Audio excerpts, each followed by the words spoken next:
Pratar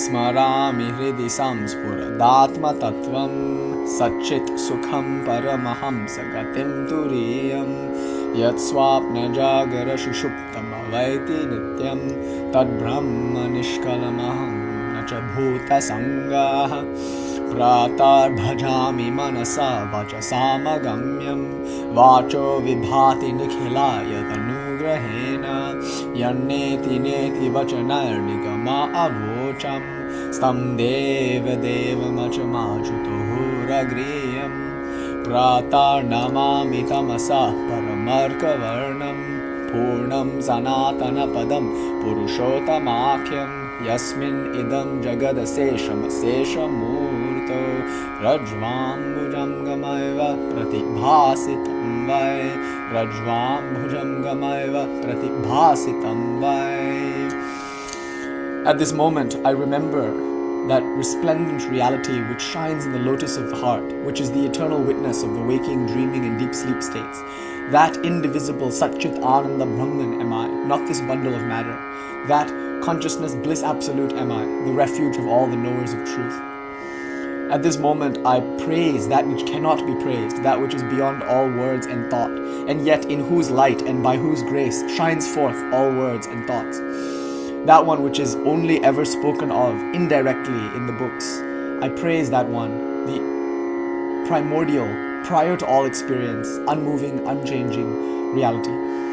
At this moment, I prostrate myself before that light which can shine even in darkness, that light which is described as the Purnam, full, as Sanatanam, the eternal, that one which is called God, that reality in which the world appears like a snake falsely seen in a real rope. And now the meditation on Shiva. Dhyaya nityam mahesham rajata ghirinibam charu chandravatamsam ratna kalpojvalangam parashamurgavara bhiti hastam prasannam padmasinam samantatsutam amaraganyarvagakitim vasanam vishwadim vishwabhijam nikila bhayaharam manchavaktram trinetram. We meditate, one should meditate, dhyayet, always, nitya, on that great Lord Mahesha, who is himself nitya, eternal. He shines like a mountain of silver, adorned with a crescent moon at the peak. His limbs flash as if bejeweled, and he is sitting in the lotus posture, absorbed in the deepest meditation. He has 5 faces and 3 eyes. Each face is the source of the tantras. He holds in one hand an axe, in the other hand a deer. He is offering boons and assuring fearlessness with his lotus-like right hands. Seated in lotus posture in samadhi, all about him, beings like gods and demons, rishis, munis, ganas and other such things are praising him and singing songs to him. He is the ground upon which the universe rests and the seed from which it springs forth. The dispeller of all fear, the clear light of consciousness, we meditate upon Shiva. Karpura Gauram Karunavataram Samsara Saram Bhujagendraharam Sadavasantam Hridayaravinде Bhavam Bhavani Sahitam Namami Kailasa Pitasana Madhya Samstam Bhaktaischa Nandyadhivisevyamanam Bhaktarti Davanalama Prameyam Dhyayed Umalingita Vishwarupam. And now the Paramarthasara Mangalacharana, the opening verse.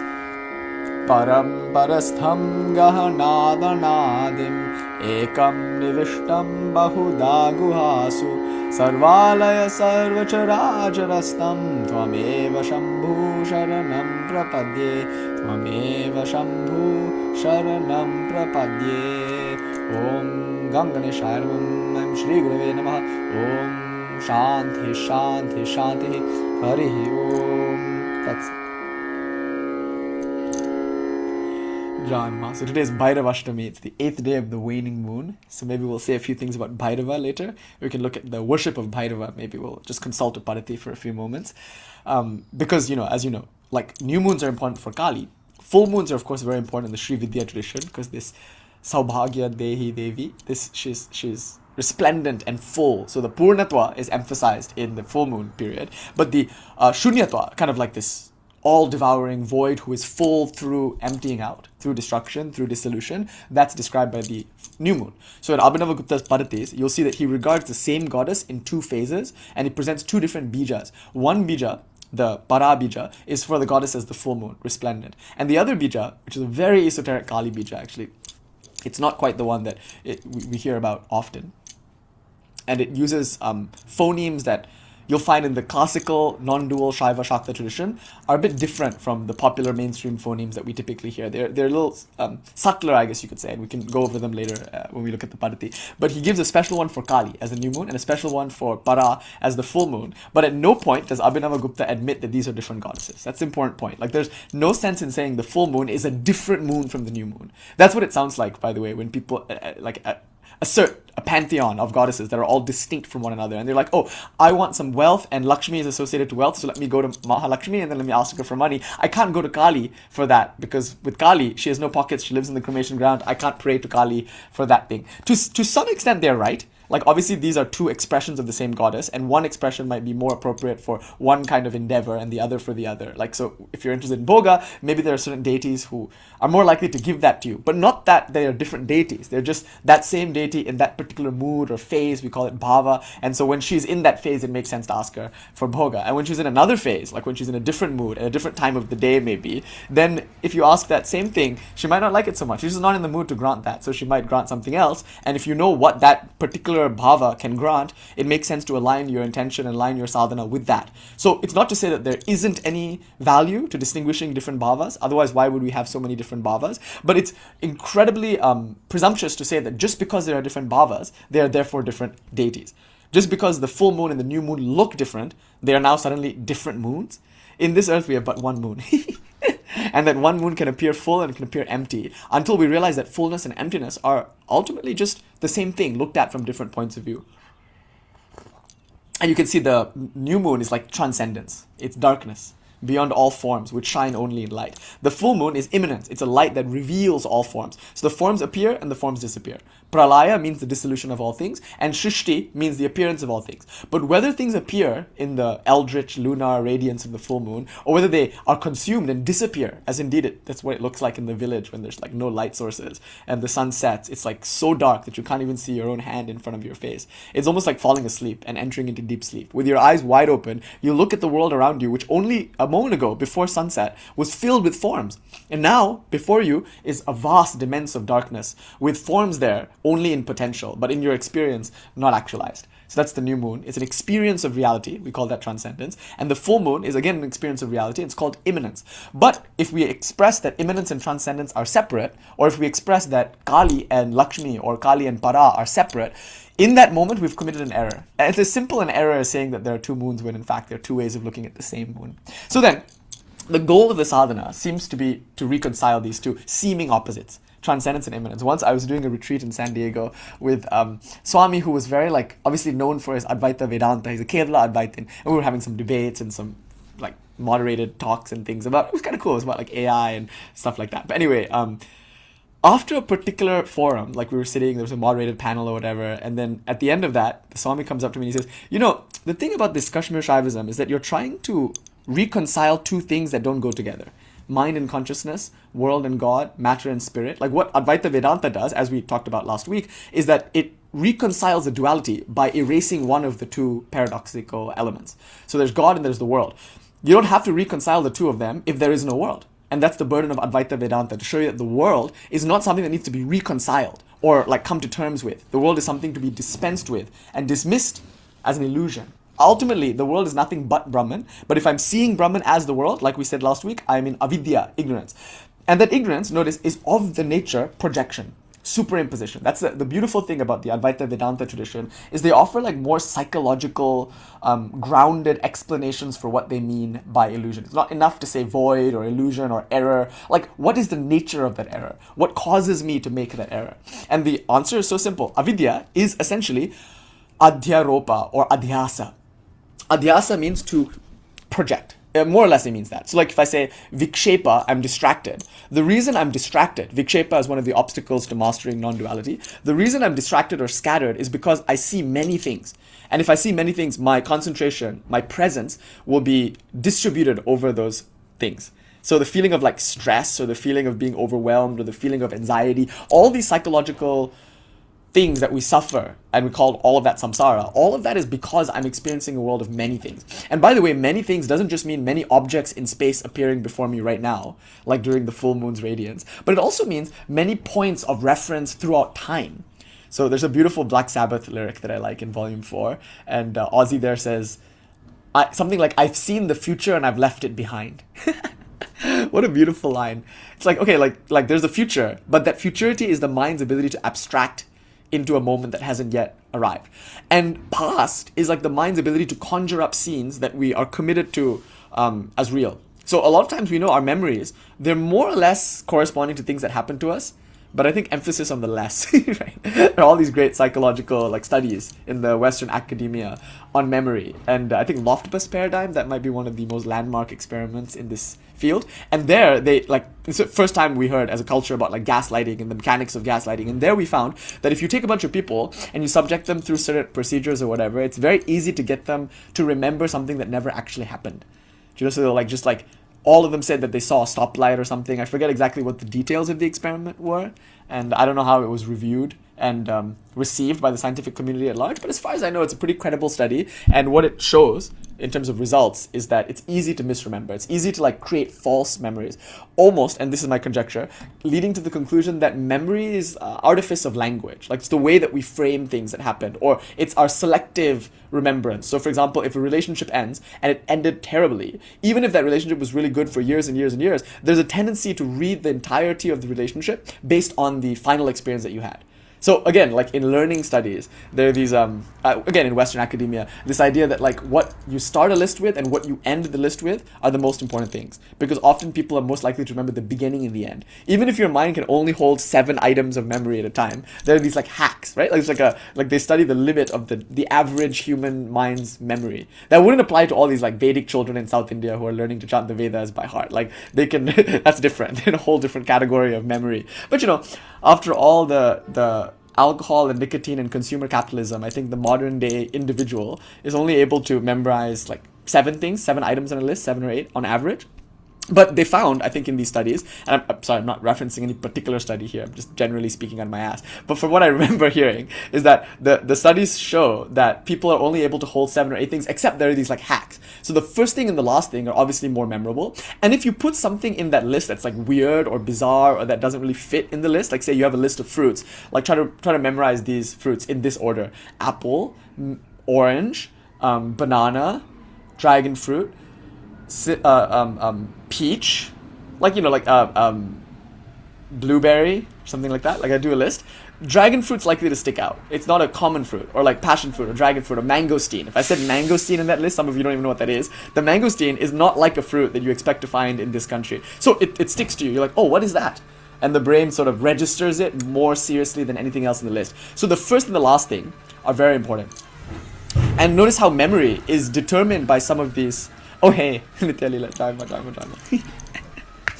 Yeah, I was in the airport yesterday, like sitting on the floor charging my phone, and we had a nice conversation. Good to see you. I survived. Or did I? Is this my aneurysm and these are just the last 13 seconds of brain activity? I've just projected.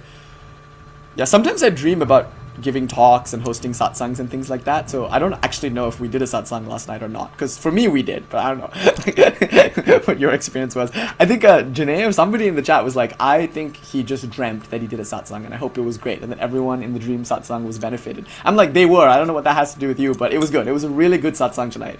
I'm sorry you guys weren't there for it on this plane. But notice if these like features of the brain are like neurochemically, biologically given, then Jayama, Nilavji and I were supposed to sit by a river tonight and do homa and just like spend the night out by the river. And Nilav has this beautiful river, and all the park rangers let him light fires there because he's such a cool guy and they all love him. So we were gonna do that tonight. We're gonna sit by the river, light the homa, and then just spend all night doing some Bhairavashtami puja. That's kind of our habit. But then I thought, okay, actually, maybe I should rest. It never occurred to me before, like, maybe I am getting older, but anyway, I'm not. I'm deciding instead we go to the river, like, why don't we just do a puja here in this house? So anyway, anyone's in LA, we're hosting tonight.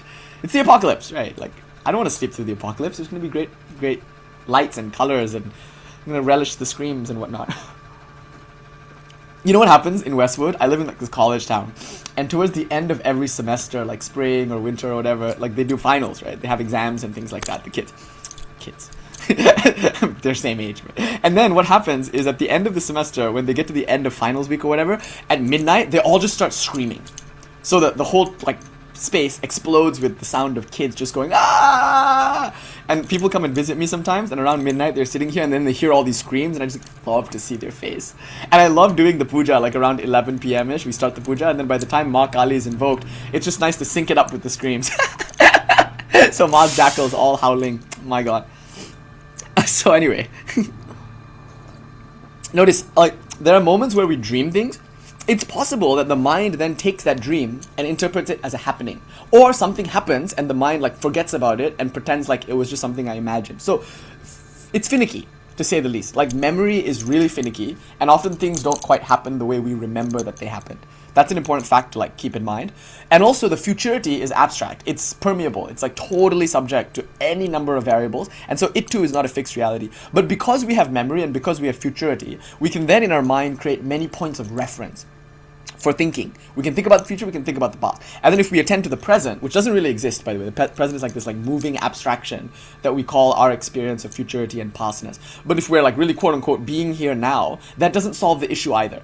Do you know, so like the whole be here now conversation is an attempt to address vikshepa, distraction, in terms of time, but it leaves space untouched. Have you noticed? Except with the concept here. So being here now, if you interpret that as being here in time, situating yourself in a present and dismissing pastness and futurity, that's only like half the picture. The other half is looking at the world that is presented to you now and then dismissing the vikshepa or plurality of that. Because if you don't, even if you dismiss the past and future, if you stay present, even if you are able to like totally be here now, you'll still see a world of many objects, no? And then there'll still be many reference for thought. So the fact that my thought, my I should say attention, my concentration, my dharana, the fact that it can flow to many objects throughout space and throughout time is what we call vikshepa. And if you want to be mystical about it, you could say anytime I think about something, I'm sending energy to that thing. You know, where attention flows, prana goes, like that idea. So if there's a lot of different things appearing to me throughout time and throughout space, and if my attention is scattered over all those objects, notice what that's going to do to prana. Like my entire faculty of like energetic expression is now dispersed. It's like butter spread too thin over too much bread or something like that. I'm never going to taste the butter. I might have a whole jar of butter, but if I just have so much bread that I smear the butter all over the bread, I won't like maybe taste that butter as intensely as if I just like took it in a spoonful or something. So that's what yoga is. The whole purpose of hatha yoga is to train the body and mind so that it can sit in meditation for long periods of time. There's no real getting around this except maybe through grace in the hatha yoga, raja yoga traditions. Eventually you're just going to have to sit there. You know, don't just do something, sit there.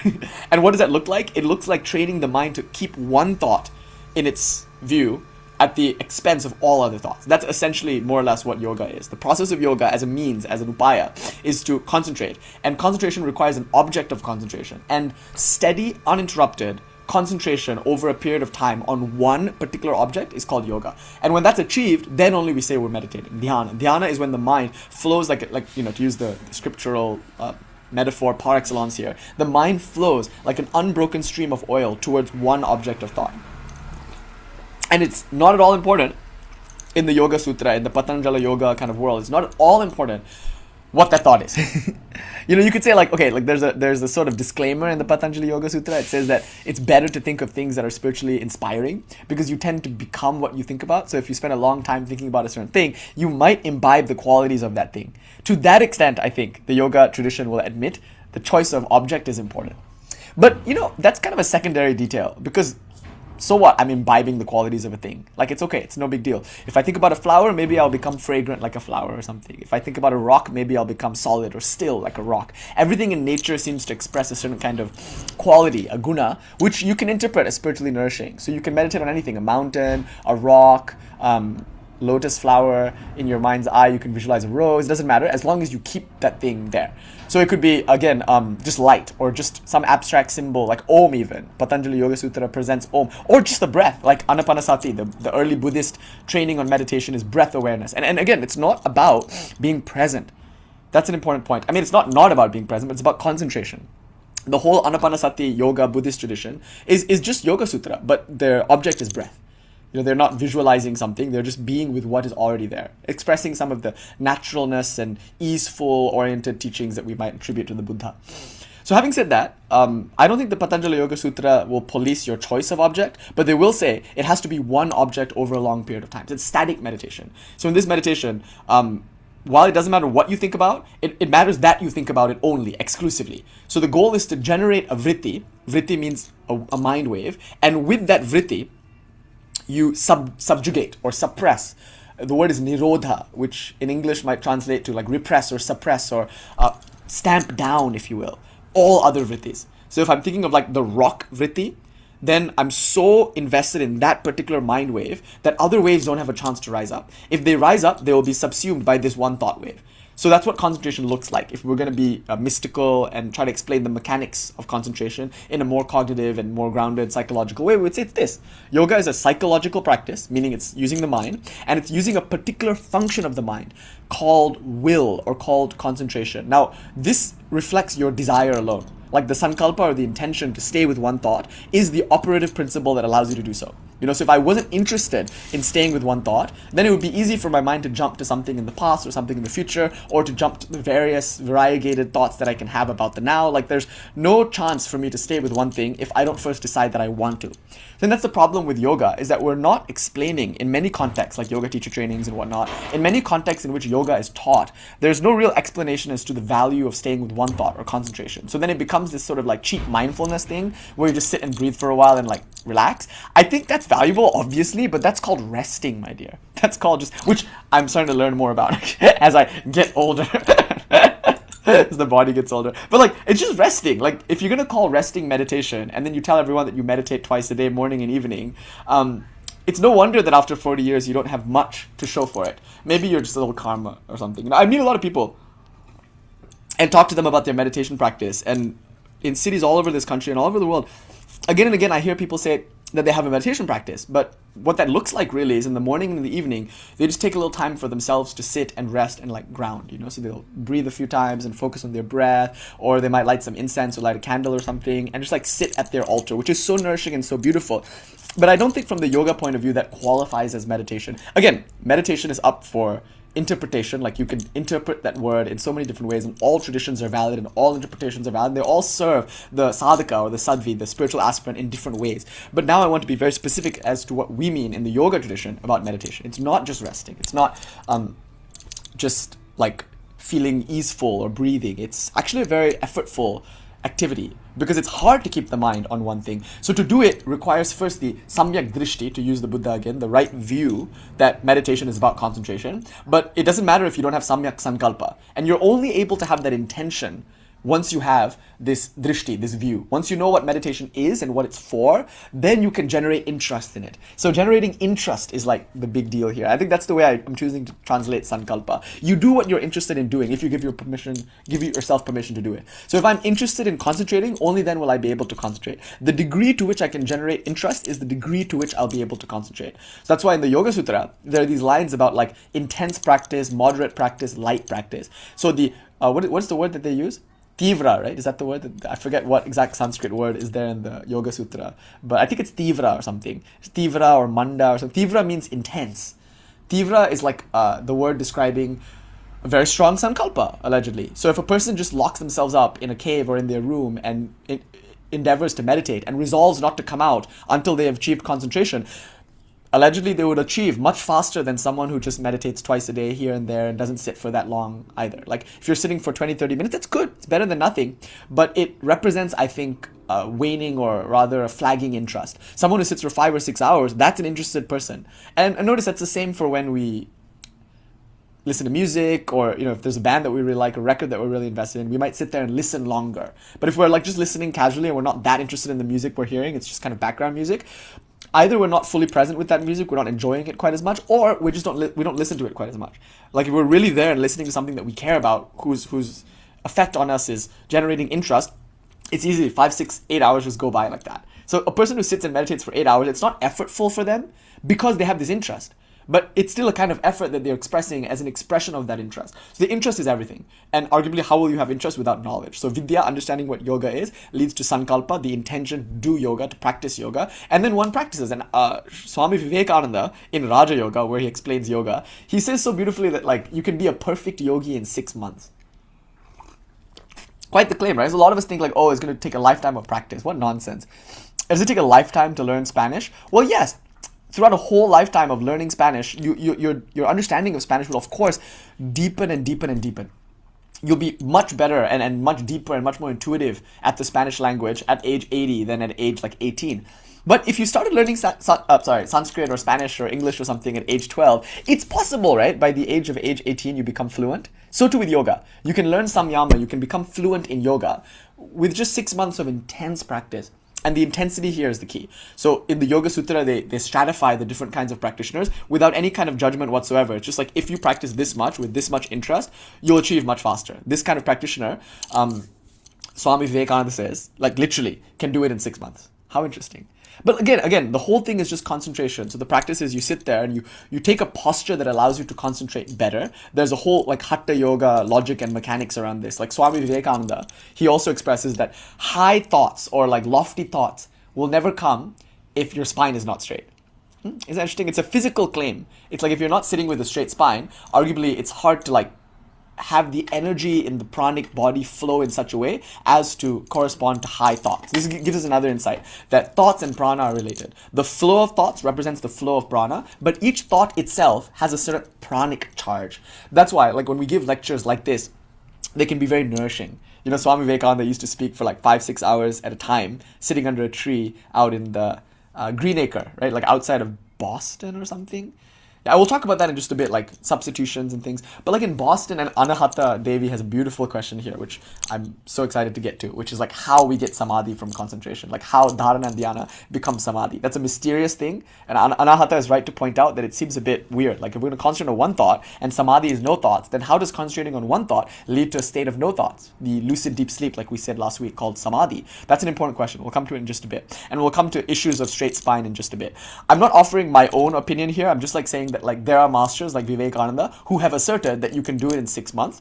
They've also asserted that the spine and its position is important. That like unless your spine be straight, your mind will be bent. I don't know. Like unless you sit in a certain way, prana won't flow. And of course that puts up a whole like physical barrier to yoga, and that makes it feel like, okay, that's inaccessible to many people. I don't think the yoga tradition minds. I don't think its goal is to be for everybody. And if it was the only spiritual path available, that would suck. Right? If we are spiritual aspirants and the only thing we had access to is Raja Yoga or Patañjali Yoga, and then the first thing you heard is that you have to sit up straight. If you, for whatever reason, can't do that, for physical reasons, like that's going to suck. That's going to be a really sad thing to hear.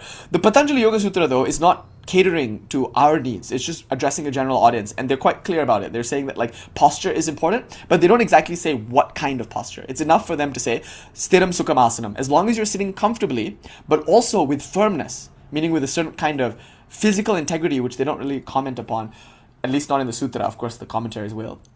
Then you'll see that like it's going to be hard to meditate. It'll be hard to like maintain your posture. You'll get a backache or your legs will ache or something. And then you'll find that there's the thought that you're trying to meditate on, and then there's all these things coming up in the body that take your mind away from that thought. And by the way, a physical sensation is a strong vritti. The wave that arises when you are in pain is the kind of wave that can subjugate all other waves. You'll see how the Vijnana Bhairava will co-opt this principle in just a bit. But like if the wave of physicality is so strong, you have to guard against it. You have to put your body in such a way that you won't feel your body, or that your body will support your mental, psychological exercise of concentrating. So a good yogi, we say, I was telling you last week when I was talking to that Himalayan master, will assert that asana is the gateway to yoga. And a good yogi will say that proper asana is when you don't feel the body. When you're sitting in such a way that the body is immaterial to you, you're not feeling it, then in that moment, you can meditate. Until that moment, vrittis will rise.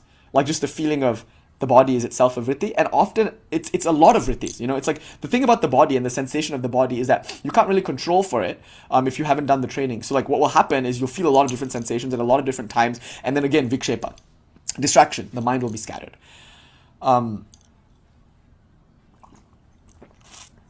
So in this sense, when Stiram Sukham Asanam is presented as a principle for posture, Sukha is emphasized. You must be comfortable, otherwise the body will have vrittis. But sthira is also emphasized. And I think Swamiji adds to this the idea of the straight spine. Of course, it's all over the place. Like you'll see in many contexts, the masters of this tradition will talk about asana and alignment and all that. But Swamiji just offers this very simple formula. Without the straight spine, the mind cannot maintain or conjure up lofty thoughts.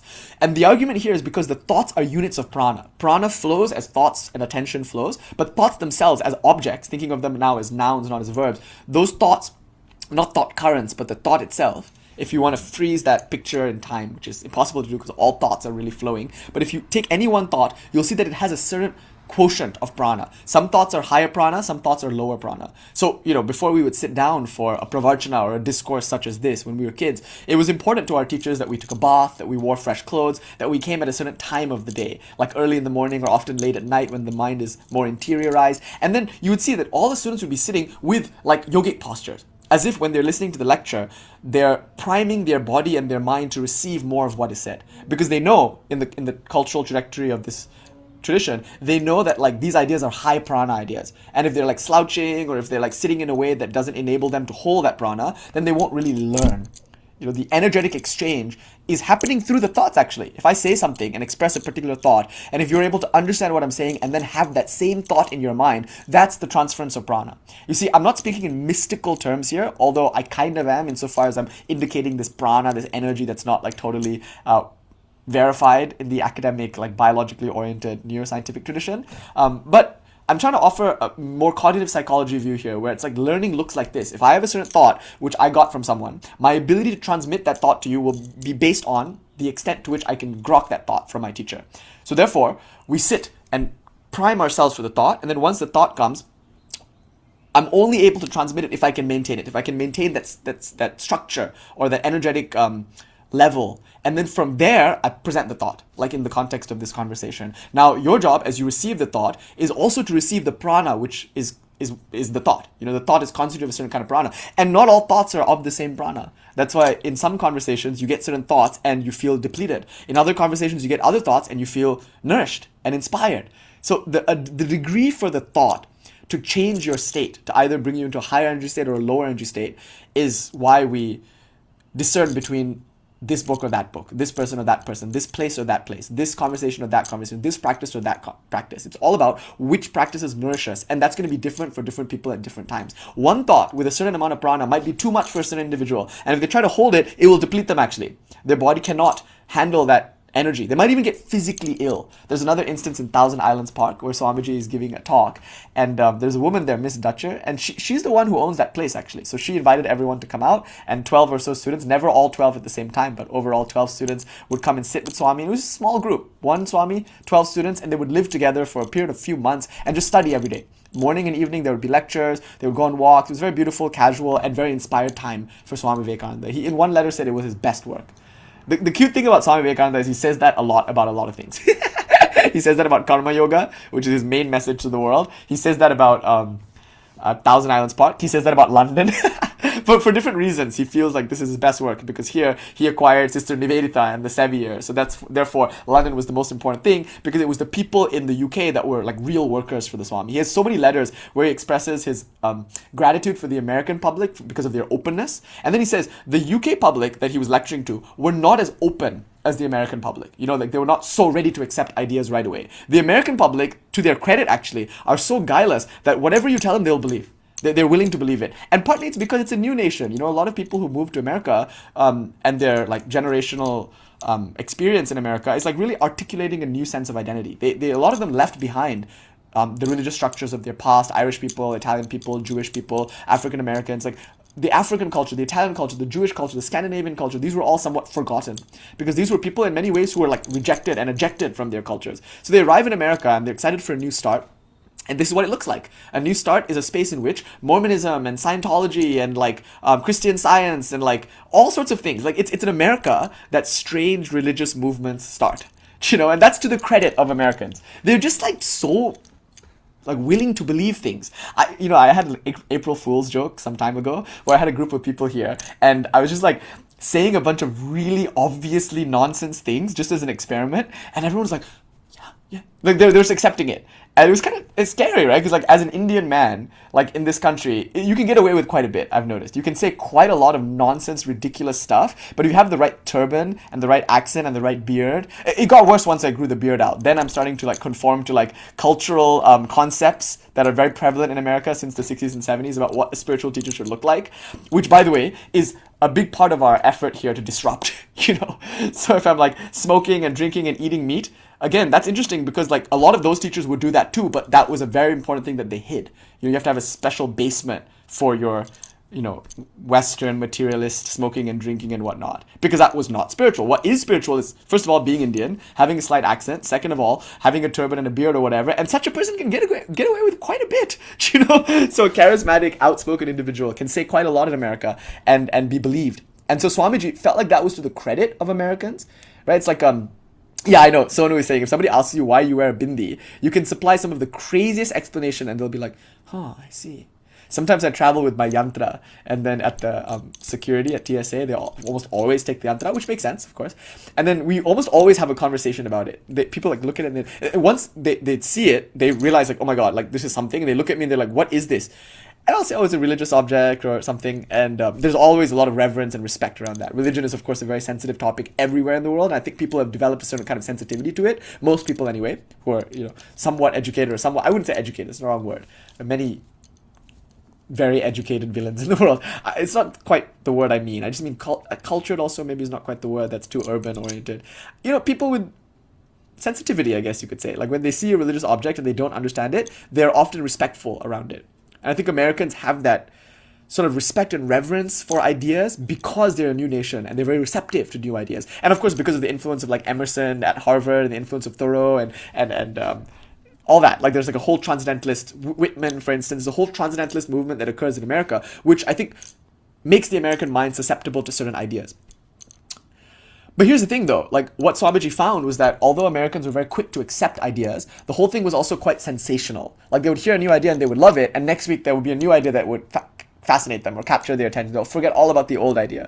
So in America there were enthusiasts, but as quick as the enthusiasm came, it also went. That's one thing that you notice with people who become very enthusiastic very easily. It can it's a virtue, but it can sometimes also be superficial. It can come and go, which again, everything has its drawbacks. Now in London, when Swamiji was, not just in London, but in Surrey and all these places around London, Swamiji was giving these lectures many times in churches and to like private groups. A lot of his lectures, like the one where Sister Nivedita meets him for the first time, were just like in parlor rooms. Some wealthy citizen with a house would invite him to come and he would sit by the fire, just give a small talk to a small group of people, and a lot of it will be informal and kind of Q&A oriented. So there's a beautiful reminiscence. In fact, maybe I'll read it to you. It's quite profound. Sister Nivedita describes how she met Swami Vivekananda for the first time.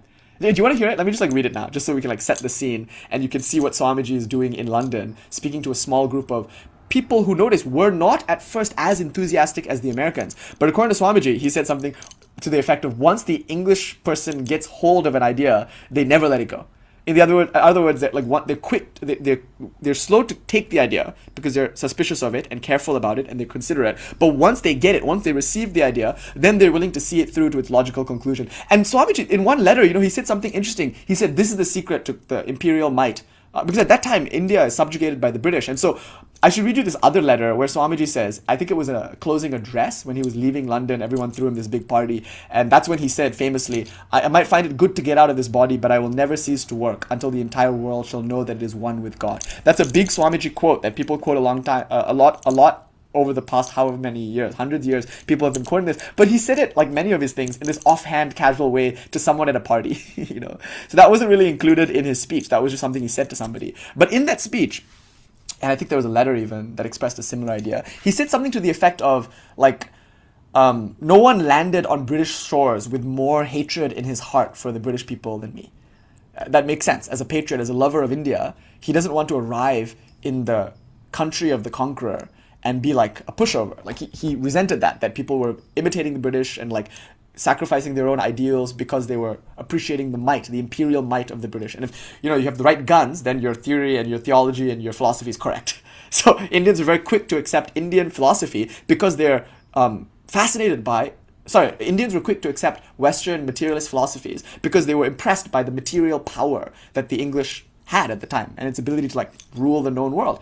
Swamiji, though, when he got to England, he claimed that he didn't have much respect or love for the English people, naturally, but that changed very quickly. Once he actually met them, and once he moved amongst them, he found them to be intensely sincere and intensely good. And so much so, Swamiji's siddhi, you could say, is the ability to see the best in everyone and in every nation. And he said to the effect that because the English have this ability to work and really stick with something, because they can endure, that is the secret to their imperial might. It's an interesting idea. So there's a quality about the British that Swamiji really liked, and he said that's what made his London work especially meaningful. There he met Sister Nivedita, who is his foremost disciple. Nivedita is to Vivekananda arguably what Vivekananda is to Ramakrishna. Vivekananda, when he went back to India, he brought with him some disciples. Most of them were English, actually. And Nivedita, an Irish noble, Margaret Noble, the Irish woman, she came to India, went through a rigorous process of training with Swami Vivekananda, came to immerse herself in Indian ideals, and then with everything that she had learned in the West, she lived the rest of her life doing works for the people of India, especially women. So women's education, all these kind of seemingly secular things that India forgot about, she was the incarnation of, having come from, the British Empire. And now she's applying all of that within the Indian context, which she struggles very hard to assimilate in order to uplift that nation. So I love in Kolkata, there are these two, Nilavji will know, but there are these two highways. One is called Vivekananda Bridge, right? And the other one is called Nivedita Bridge. And it's great because they're both bridges that take you from one state to another state, from material to spirit, and from spirit back to material until you realize that it's all spirit. And we go past Vivekananda Bridge every time we want to go to Tarapeet from Kolkata, right? Nilavji, you go past that bridge, you drive to Birbhum. You just go, I think it's east, right? East of Kolkata, you go to Birbhum. So that bridge is so nice because every time I'm on one of the bridges, you can look across and see the other bridge, Nivedita Bridge or something. And it's like, wow, these two just parallel expressions. And so Nivedita is Swamiji's Sith apprentice par excellence, you could say, right? She was most instrumental in the Indian work. Not just Sister Nivedita though. There was a Captain Sevier and his wife, Mrs. Sevier, who also met Swamiji. Again, this was a parlor talk. Swamiji and his brother, and I think one of his brother disciples also, maybe Saradananda or somebody, I forget, were staying in this house outside of London, I think in Surrey or something like that. And they were giving these just casual talks every afternoon or something. And the two Seviers, they came through word of mouth and they saw Swamiji, they heard his ideas, and they just, the rest of their life was just an attempt to articulate his ideas. So they're important because they were the founders, in one sense, of the Mayavati ashram, all the way up in the Himalayas, in Almora, up in the mountains. Swamiji's vision was to create a temple that had no religious imagery in it. Not even a picture of Ramakrishna. And that's a wonderful story too, because I'm going to digress a bit if you don't mind. These are beautiful, traditional, lineage-based things that are nice to know. But one thing that's interesting about this place is the Swamis who were eventually stationed there, they thought it would be just obvious and logical to put up a picture of Ramakrishna, insofar as this is an ashram associated to the Ramakrishna mission, no? So shouldn't the picture of the old man be there somewhere? Just because that's who we love. That's our guru, and so we should have a picture of him at least. That's the Indian way. But then when Swamiji visited the ashram and he saw the picture of Ramakrishna, the legend is he was pissed. He was like, oh, I see, the old man has crept in here too or something. Take it down. The boys were furious. It seemed like sacrilege to take down a picture of Swamiji's own guru, by the way. And so they wrote to Holy Mother, who is the Supreme Court of the Ramakrishna Mission. She's the one who makes the final decisions. And if you have any problems whatsoever, if you go up to her, it's the highest level of authority. So this is something that the boys felt was very serious. But the highest level of authority is not in an office. And she doesn't have paperwork and bureaucracy. You can reach her by just taking a bullock cart, going to a village and walking in at any time of the day. She'll be ready to receive you. She's just sitting there at the altar all day long, either making chapatis or talking to you or doing both at the same time. So the most casual leader you could ever imagine, the most nonchalant village woman. She was the Supreme Court of the Ramakrishna Mission. So they wrote to her and they said, Naren has done this. He's taken down the pictures of Ramakrishna. And obviously Ramakrishna is Holy Mother's husband. You would think that this wife of this godman would be in favor of having pictures of him up at the Mayavati ashram. Her response is canon. It's like scripture at this point. Everything she says is scripture, but especially this, which tells us what this lineage is like. She said, in response to these boys in Mayavati, she said, it was right for Narayan to do what he did. For our master was Advaita, or is Advaita. She didn't say he's an Advaitin. This is often misquoted. People say, oh, Holy Mother is saying Sri Ramakrishna is a non-dualist. No, not at all. She didn't say Advaitin or Advaita Margi or anything like that. She said Advaita. Sri Ramakrishna is non-dual. And she left it at that.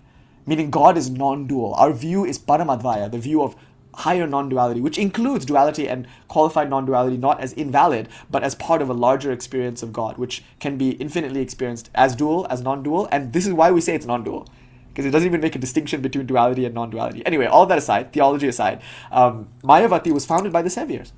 It was really the Saviors who founded that place and ran that place, and they were both British. And Captain Sevier, by the way, was like in the British Army and like I think Navy or something like that. It's an interesting thing where the British disciples of Swamiji were more willing to follow him to India, and they stayed in India and they worked for Swamiji's mission to the end of their lives. And that's why Swamiji felt his London work was especially fruitful. That's what he was really happy about in London, to meet such people like this, such stalwart, unremitting servants of God. There's also another funny story before I do the reading, where Swamiji goes to Kashmir with his friends, his disciples, his English disciples mostly, and they're all on a boat, a houseboat, which, funnily enough, just through serendipity, is owned by Swami Lakshmanju's father and mother. So at that time, a lot of brahmanas in Kashmir were in the houseboat business, because tourism was a big industry for them. So weirdly enough, Swami Lakshmanju, one of the most relevant modern contemporary voices in Kashmir Shaivism or in non-dual Shaivism, his parents owned this boat and the boat business, and they rented a boat from those parents who, interestingly, like had Swamiji in their house. Like they invited Swamiji over, and Swamiji said Lakshmanju's mom made the best kheer ever. He was very fond of her kheer, her rice pudding, and I think one of them, the husband or the wife, had like a headache or something, and Swamiji put his hand on her head and the headache went away. There's like a story of a miracle that happened in that house. There's another wonderful story where they're all chanting the Bhairava Stava, which is a very good thing to chant today because it's Bhairavashtami, right? Vyapta chara chara bhava vishesham chinmaya mekam anantam anadim. And this story will show you how living Indian spiritual traditions are. So the guru was there. I think Swami Lakshmanju's guru's guru. So Swami Lakshmanju's Parama Guru, I think, was there. Swami Ram or something, I forget. And then Swami Vivekananda is also there. And they're all doing a rendition of the Bhairava Stava. So I think the Guru is singing it with the disciples and Swamiji is like listening. Then Swamiji is inspired by the Stava and he submits his own verse. Just spontaneously in Sanskrit, he composes an 11th verse. The Guru is inspired by Swamiji's 11th verse and he composes his own 12th verse, which Kalidasi will be happy about because it contains the word bubbles in it. Bud bud. And so he describes the entire universe as bubbles arising in consciousness. That's Swami Rama, whoever that guru was, I forget his name, but that was his guru's contribution. And to this day, among Kashmiri Brahmanas, as far as I've heard, they're still chanting those extra 2 verses. And that's Swami Vivekananda's like contribution, as it were, to the Kashmiri Shaiva tradition. To this day, they're chanting his verse. And they might not even know that he composed it, by the way. Now, the Bhairava Stava is no longer 10 verses, as Abhinava Gupta presented it. It's now 12 verses, which means it could be 208 by the time we get to like the year 2025 or 2029 or 2050 or something. Like in the progress of time, these things are cumulative. They build upon one another. And notice the source of this is the inspiration and the ecstatic, spontaneous like expression of people like Vivekananda and this yogi. So Swamiji blessed that family and he said something interesting. He said, a saint will be born unto you. He gave a prophecy of Swami Lakshmanju, actually. And there's a wonderful picture. I don't have it on me. I've seen it. And nowadays, actually, they do. I think some people airbrush it. I just heard that through the grapevine. It's true of Yogananda Giri also, of the Self-Realization Fellowship. There's a picture of Swami Lakshmanju's room and a picture of Ramakrishna in it. And so too with Swami Yogananda Giri. That's obvious, by the way. Like Swami Yogananda Giri grew up in Kolkata, right? And so Kolkata, the religion of Kolkata, just like Protestant Christianity is sort of the backdrop of the American world and the Western world. Just like that, just like Islam is the backdrop of many Middle Eastern nations, just like that, Kolkata, the backdrop of Kolkata is Ramakrishna. And the backdrop of Ramakrishna is Chaitanya. And the backdrop of Chaitanya is all this Bengali, like tribal Shaktism, you know. So you can't be in Kolkata without seeing Ramakrishna everywhere. He's the like state religion of Bengal, as it were. So it's not surprising, obviously, for Swami Yogananda Giri, later of Self-Realization Fellowship fame, it's not surprising for him to have a picture of Ramakrishna in his room. Everyone does. He's like God in a real sense for everyone in Kolkata. They get it, you know, they get it. But interestingly, this picture nowadays is airbrushed, so you don't see the picture of Ramakrishna. I think to like disambiguate that lineage from that lineage, which is fine. Not only that, there's another picture. Not many people know this, but there's a picture of Swami Yogananda Giri sitting in meditation. He's shirtless. He's got like bands on his arms and his hair is wild and free. And it's one of my favorite pictures because he's intense as fuck. Like my favorite picture of Brahmananda, you all know it. I've shown it to you. It's so intense. I showed it to someone the other day and they were like, whoa. And they like looked at it for a long time. Somebody who hadn't seen that picture in Denver, you know, they were like, whoa, this guy looks like a Bond villain. He's bald and his eyes are fierce and he's sitting like chin kind of lifted, just the emperor of the world, having dismissed the world as not worth his time. Fierce. And Yogananda has that same look, that leonine look of yoga, which shows you that yoga is not just lighting candles and resting. It's something very intense and fierce, and only leonine types of people seem to attempt it. I heard a quote: if you cannot conquer the entire material universe, don't try yoga. Because if you cannot storm the citadels of the world and become a conquering emperor or empress or emperor person, then how will you conquer the citadel, a fortress of the mind, which is a much harder siege, a much longer, much more protracted siege. And your enemies here are much harder to identify and much harder to kill because they change forms. So you have to be a warrior, you have to be a conqueror. Even Alexander the Great was conquered by a naked yogi sitting on a rock, as per Diodorus's account. So the force of personality cannot be underestimated here. You have to be the kind of person who could probably be a Wall Street millionaire if you wanted to be. That's the kind of will that you need. Like Wolf of Wall Street level, chaotic energy for success. Direct that towards yoga. That you can see portrayed in the face of Swami Brahmananda Puri as he's sitting there in Samadhi, or sitting there just coming out of Samadhi or something. So the same picture is there for Yogananda Giri, except you might notice, those of you who are familiar with Ramakrishna, or those of you who have seen pictures of Dakshineshwar, if you've been to Dakshineshwar, you'll notice that he's sitting in the Panchavati, the place where Sri Ramakrishna did all of his sadhana. It's so interesting. There's like these links, or how I think he meets M and he talks about M a little bit in the autobiography. And Swami Brahmananda was friends with Sri Yukteswar Giri. Like these communities are obviously interspersed because they're all Bengali. Therefore, it's kind of interesting to see Lakshman Juji, who is out there in Kashmir with a picture of Sri Ramakrishna. And that must have only been possible because of Vivekananda's visit, So all these like little threads that all tie together, it's so interesting to think about. Anyway, Swami Lakshmanji was in Kashmir, and the story that I was really trying to tell. I'm digressing from my digression, so stay with me for a bit. But in this story, Swami Lakshmanju, his parents and all that, he hasn't yet been born, by the way, own this houseboat, they're all on the houseboat. Now remember, all these disciples, most of them British or English, they're there because they want to do Swamiji's work, and they actually gave up all their money for it. Like they're all wealthy, and all their money they like put into this work, and they all go to India to do this like wonderful thing that they're all excited and inspired by because of karma yoga. They know that the worship of God looks like feeding the hungry and educating the unlettered and bringing medicine to like disease-stricken areas, famine relief, flood relief, all of that. That's what their religion looks like, just like how Buddha taught us, So they're there to do this. Then Swamiji one day just fucks off. He had this habit of just disappearing for a while. Nobody knows where he is, and then he'll just come back. So he fucks off. He goes to a place called Kshir Bhavani. It's a famous temple to the goddess there in Kashmir, and he does homa, just havans every single day, and he's doing intense sadhana. Nobody really knows what he's doing. But then he gets back, and he's like weird. I mean, he's a weird guy, actually, in many ways. But he's extra weird. He gets back from this experience, and he tells everyone, no more mission.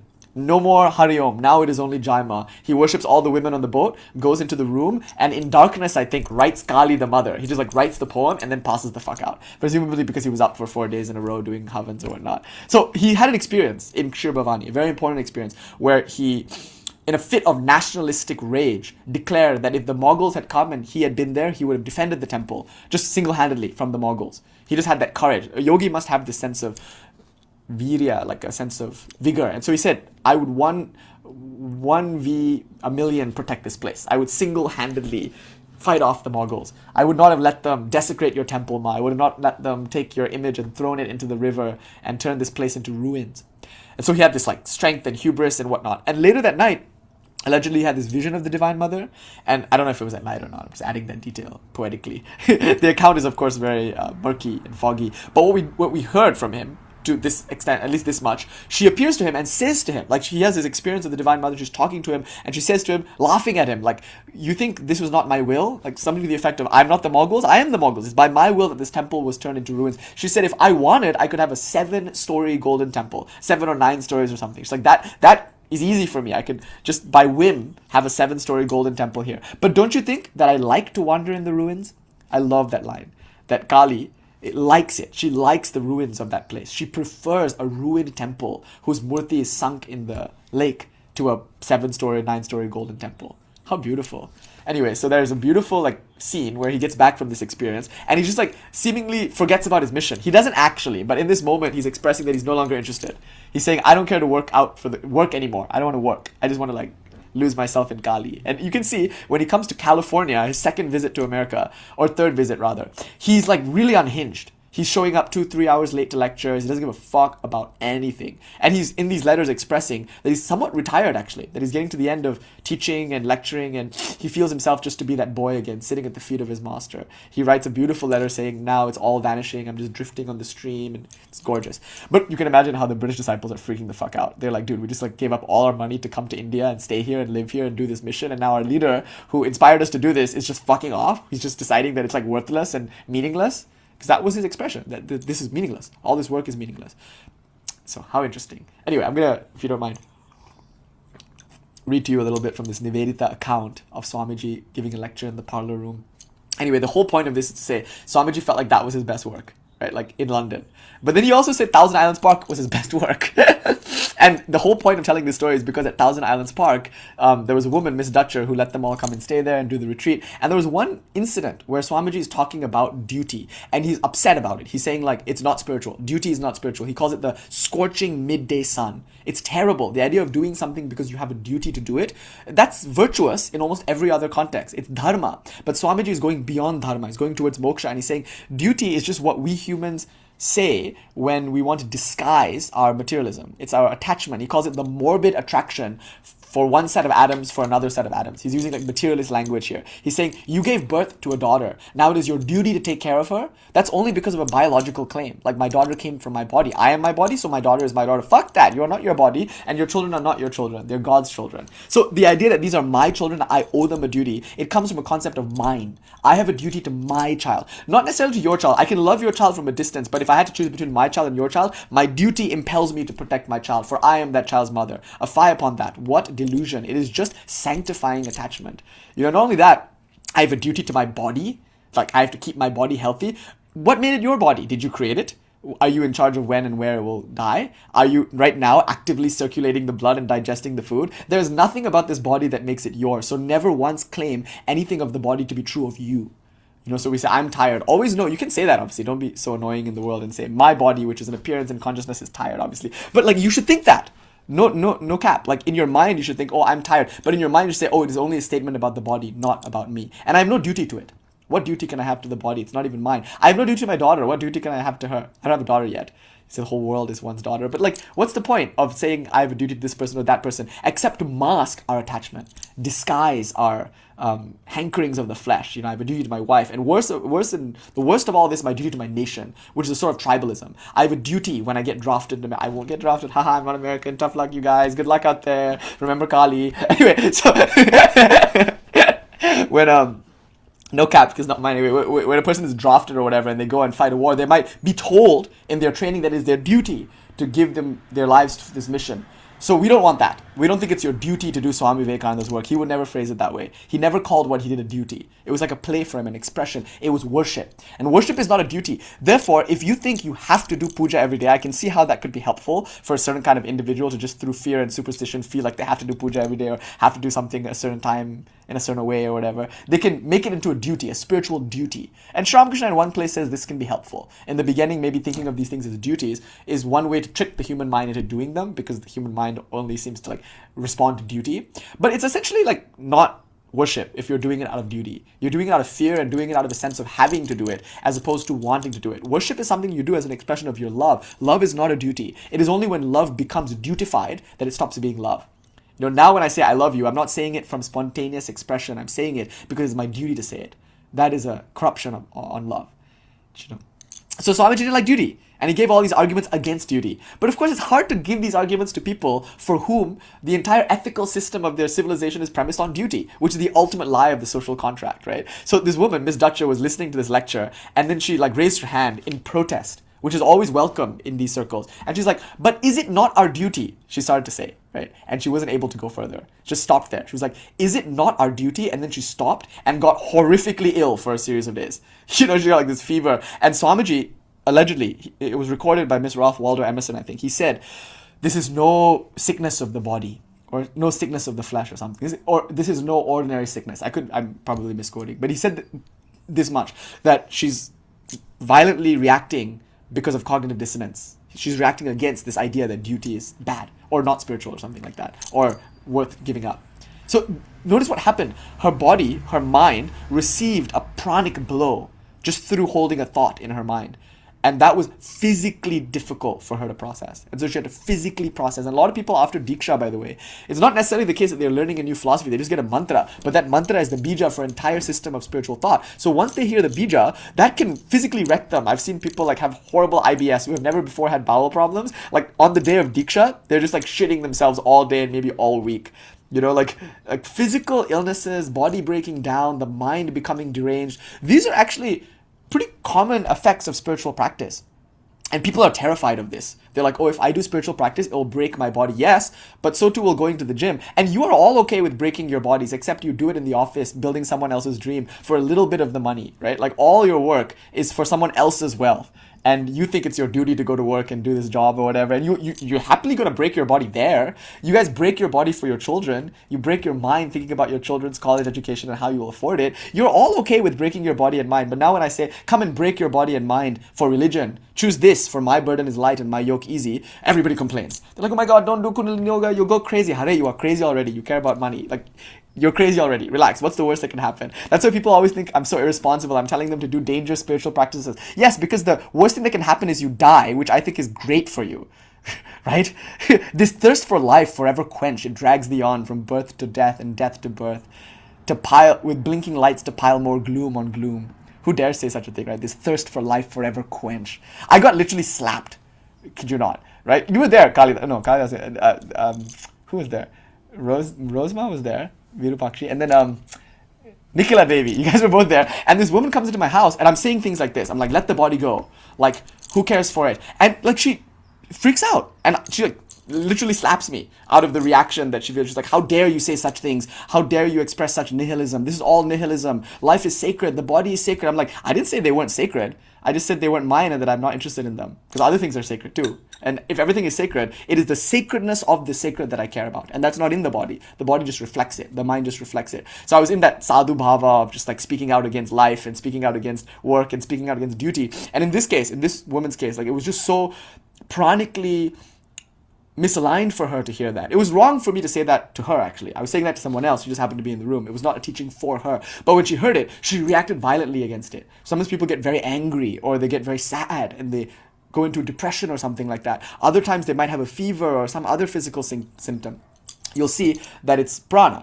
These are all expressions of prana. The body and mind are tuned to a certain pranic frequency. When the body and mind receives thoughts that are outside or beyond that pranic frequency, it's like hearing a sound that's too loud for ears that are ill-suited to accept it.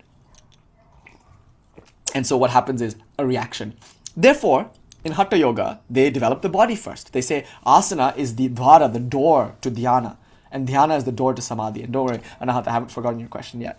So what then is the purpose of asana? If you work really hard at it, you will have the kind of body that not only can sit for long periods of time, but ideally which is also immortal. Like, can you imagine? I mean, like, why limit yourself to this or that goal just because of physical laws? That's not how the Wall Street business person responds to the laws of economy. They just make their own rules because of their will, right? Like Alexander the Great doesn't think what the limits of his empire are. He just like tries his best to expand it to the best of his ability until some naked guy on a rock defeats him. You know, like the idea of limitations doesn't even occur to a true yogi who has that imperial virya, that imperial will to just like do this. Concentration is an act of will, an act of intention, which responds to vidya, wisdom. So anyway, having said all of this, a yogi might work really hard, not only to develop the kind of body that can sit and meditate for long periods of time, but more importantly, a yogi might work really hard to live forever in order to continue doing yoga, because you don't want to just suddenly like lose the body, which is important for meditation, you know.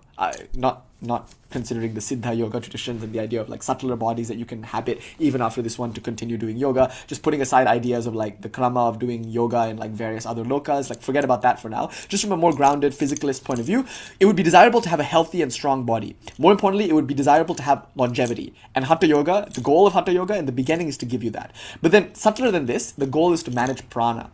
And for prana to flow a certain way, the body must be a certain way, arguably. So that physical conditioning, you'll see it in China, in all the Tibetan, Chinese monasteries. Sometimes there's an emphasis on things like martial arts, like Shaolin and things like that. It's just Buddhism, but it's Buddhism with this Tantric yogic understanding. The body is essential in sadhana. It's the dwara, it's the gateway. So the definition then of asana is being able to sit for a long period of time and not feel the body. To be both comfortable and yet firm. And what does firmness look like? Swamiji offers this idea. in Raja Yoga, he actually speaks against longevity as a goal. He says trees can live for thousands of years. Certain animals can live for thousands of years, and certain animals are very healthy, but yet they're still trees and animals. Not to disparage trees or animals. He's just saying that like yoga is not just health or longevity. You can't say something is in a state of yoga just because it lives forever or because it's healthy. Lots of people are healthy and live long lives, but they're not in a state of yoga. And lots of people are very sickly, like Swamiji, who had physical ailments throughout his life, who are great yogis. And partly they are sickly because of their spiritual practice. So this Western consumer capitalist idea that if you do spiritual practice, you'll have a healthy body and a healthy mind, I think flies in the face of the reality of what spiritual practice looks like. Because Kali, as we just heard, sometimes likes to wander in ruins. Damn. Anyway, so having said all of this, Swamiji offers teachings on asana, and he's telling you that you have to sit straight. And that isn't just when you're meditating, it's when you're learning, when you're reading a book, when you're hearing a lecture, when you're listening to music and it's elevating spiritual music. Posture is important. And we'll address some of those concerns in just a bit. I'm going to, by the way, just pivot and talk about the Tantric approach to yoga, which absorbs a lot of Patanjali's ideas, but then also innovates upon them and presents a more dynamic, fluid form of yoga, where some of these rules, like you have to sit straight and sit still for a long period of time, or you have to keep your mind on one thought for a long period of time, a lot of that gets like overwritten or innovated upon or like developed into different ideas, into a more dynamic meditation that maybe also can create more inclusivity because it diversifies what meditation looks like, you see. Anyway, I'll come to that in a bit. Just give me a moment. I'm going to grab the book.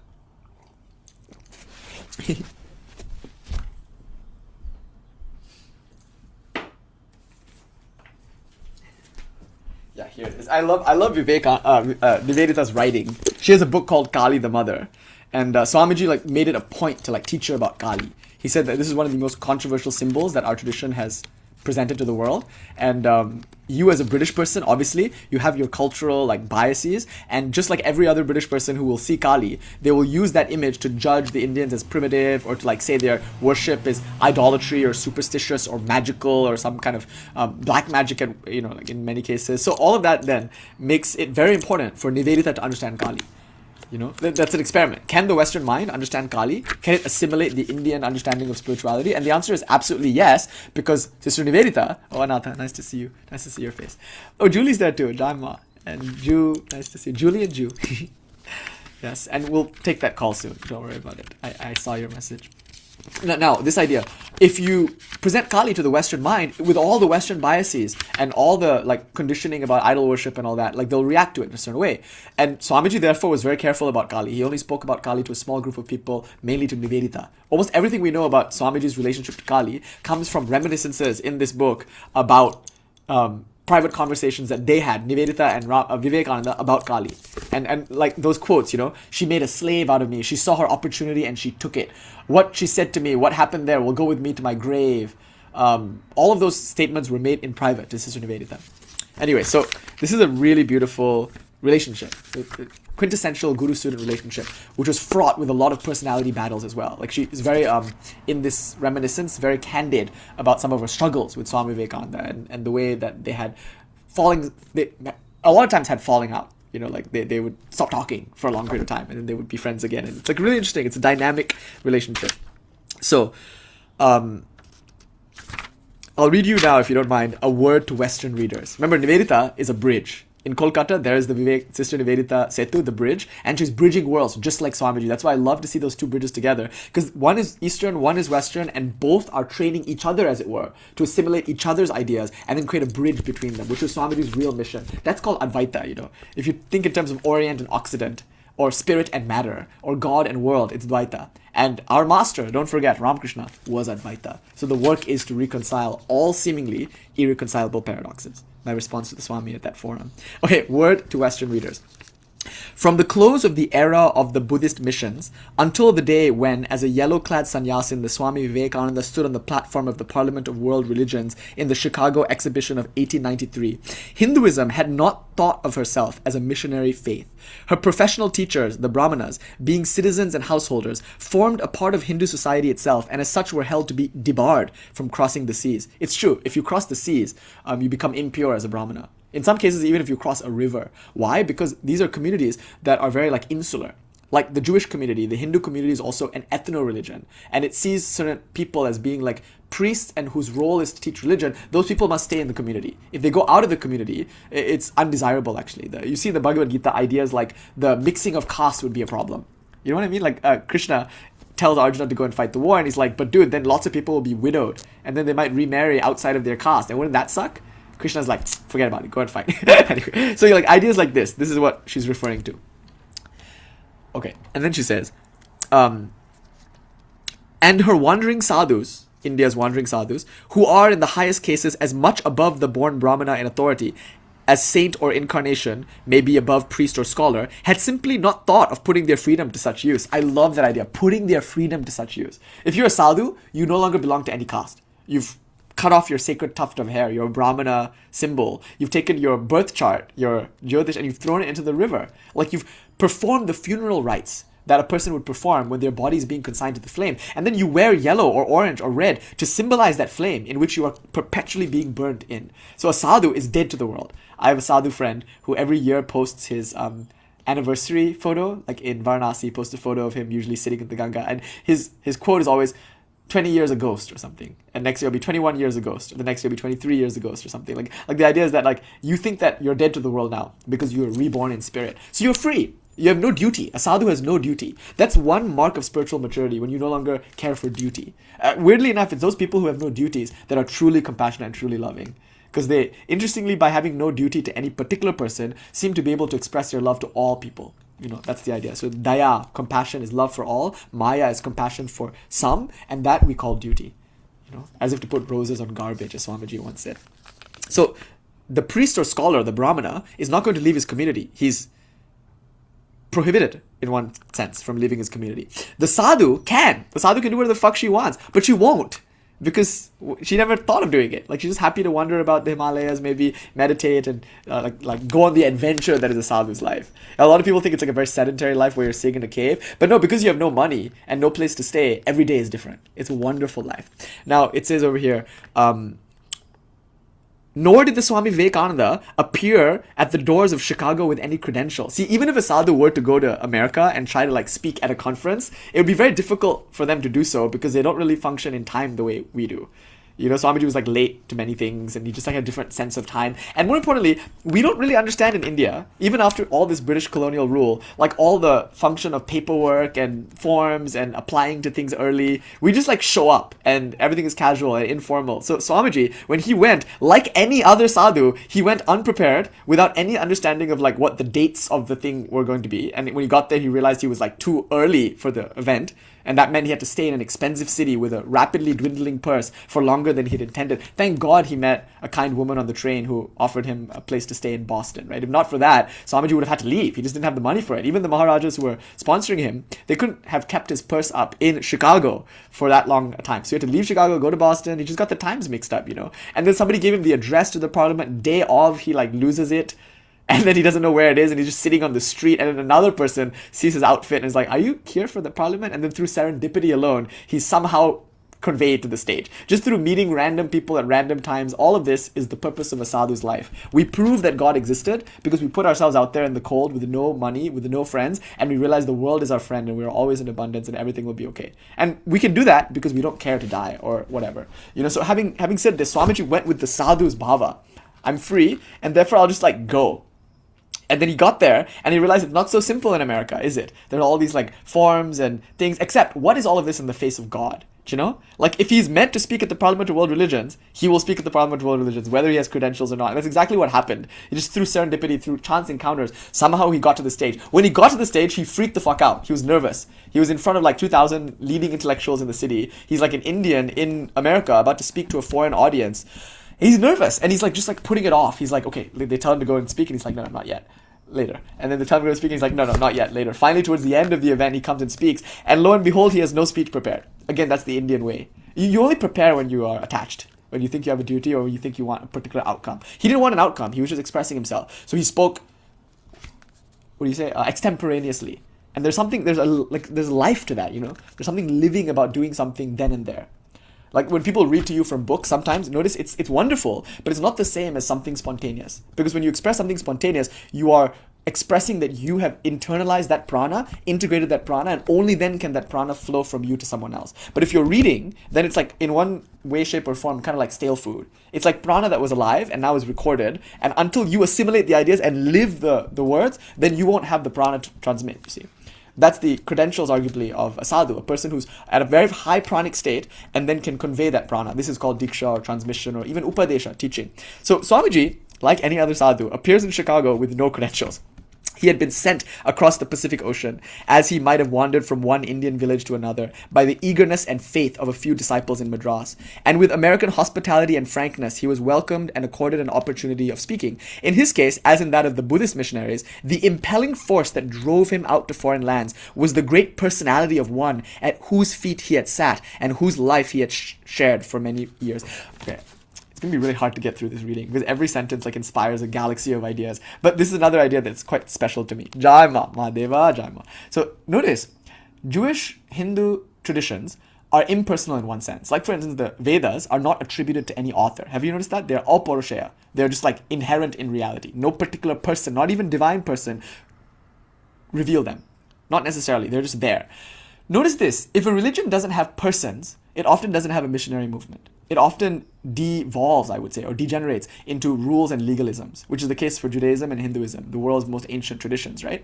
But it's only when the Buddha shows up, a person in whom the aspirations and ideals of that religion are fully actualized, it is only then when people are inspired to go out and share that message. So Buddha and Jesus are, of course, the two biggest missionaries in the world because their presence in the world led to the world's first missions. Swamiji is the third, you could say. There are three great missions that the world has seen. World-changing missions that have had effects politically, socially, economically, and of course religiously and spiritually.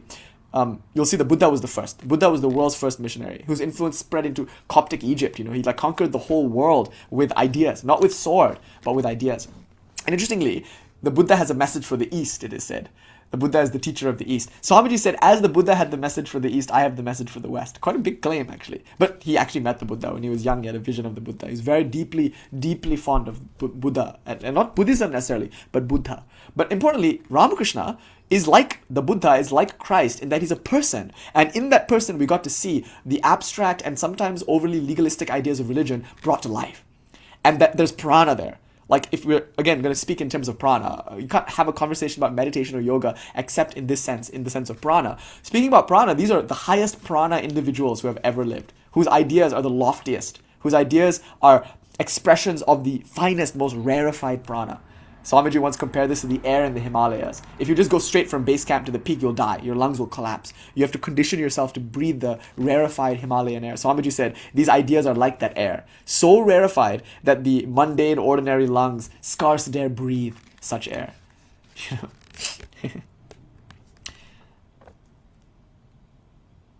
I remember once I was doing whippets, and then like, the person that I was with was like surprised that like they don't seem to affect me quite as much. You know, so I had this like whole tank in front of them. I didn't fish out or something like that. And then they were like, these don't work on you. And I'm like, I wandered the Himalayas. This laughing gas is like that, like the rarefied air. It brings your mind to that state. Shiva breathes that air on his daily meditation. You know, it's a very rarefied air. Physically, pranically, intellectually. It's saying the same thing in different ways. So, yeah, there are certain like substances you could say they take you to a certain pranic state, but if you're at that pranic state, that substance won't do very much for you. Do you know what I mean? Like it's kind of interesting, and your ability to handle intoxicants, I think, also reflects the pranic state that you're in. See, these agoris, they can do all these intoxicants, but you'll notice that their the backlash is less. They might not get the same kind of hangover, or even the high is less. And an agori very rarely takes intoxicants for the sake of getting intoxicated. Nowadays, maybe that's more common. But a lot of it is just a test of wills to practice, to train the mind to be able to maintain its dharana, even when put under certain conditions that can be induced by drinking a certain poison or something like that, you know. But here you can see that Swamiji is a missionary, right? He's like appearing on foreign shores to spread an idea that is foreign to those people, just like the Buddha's mission and just like the Christ's mission. So it requires a person, a personality. It is only when religion is personified that it is brought into immanence. If there's no person to live the teachings in the books, then they're just books. And then it's easy to say, oh, that's transcendent. It's not of this world. It's only when we die that we'll attain that. Because there's no example of anybody attaining that in life. But here comes Ramakrishna, and he shows you don't need to die to attain that state. I'm alive now, and I'm more alive than anyone else is alive. You know, because we're 20 years ago. So then Swamiji was, in this sense, a missionary. And he could only be because he was at the feet of a Buddha, of a Christ, namely Ramakrishna. So, yet in the West, he spoke of no personal teacher. He gave the message of no limited sect. the religious ideas of the Hindus were his theme at Chicago, and similarly thereafter, it was those elements which were common to and characteristic of Orthodox Hinduism in all its parts that formed the burden of his teaching. Thus, for the first time in history, Hinduism itself formed the subject of the generalization of a Hindu mind of the highest order. The Swami remained in America until August of the year 1895, when he came to Europe for the first time. In September, he found his way to England, and a month or so later, he began teaching in London. So, now, the first chapter starts with the heading in London. So Swami is in London, and this is where Sister Nivedita meets him. I should also add here that those who are missionaries of great teachers like Buddha, Christ, or Ramakrishna, notice they were never orthodox or sectarian or bigoted or dogmatic. You see, in them was infinite compassion awakened by the touch of their masters. And then when they spoke to people, they often were so compassionate, so inclusive, as to like kind of leave their master's name out of it even. It was the life of that master, not the body or personhood of that master that they wanted to convey. So this is a paradox. How can there be such personality and such impersonality in one religious expression called Ramakrishna? Because Ramakrishna was non-dual. You know, I read a beautiful letter. I love these letters because you get some of the greatest spiritual ideas expressed, not in lectures, but in private conversations. And so I have a treasure trove. I have a book called Go Forward or something like that. It's a compilation of letters from Swami Premeshananda to Swami, to various people, but mainly to Swami, the head monk at our Hollywood ashrama. That's why it's quite special to us. Like at Hollywood, in the Vedanta Society of Hollywood, it's like it's our literature, as it were. And these are letters that have been published that were correspondences between a great Swami, one of the great realized masters of our tradition, and many other Swamis, particularly the head president of our order. So what Swami Premeshananda says in those letters, oh my God, like they just blow my mind. The prana of those letters, sometimes one sentence and I'm like, I have to close the book because the stuff on karma yoga and hatha yoga. Anyway, there's one place where he says something so interesting. He's talking to somebody, I think like just a devotee that was writing to him at the time. And he says something to the effect of, oh, if you don't understand the whole world is Ramakrishna, you don't yet understand Ramakrishna. He's offering a different interpretation of Ramakrishna, not as a historical figure, but as a living Christ,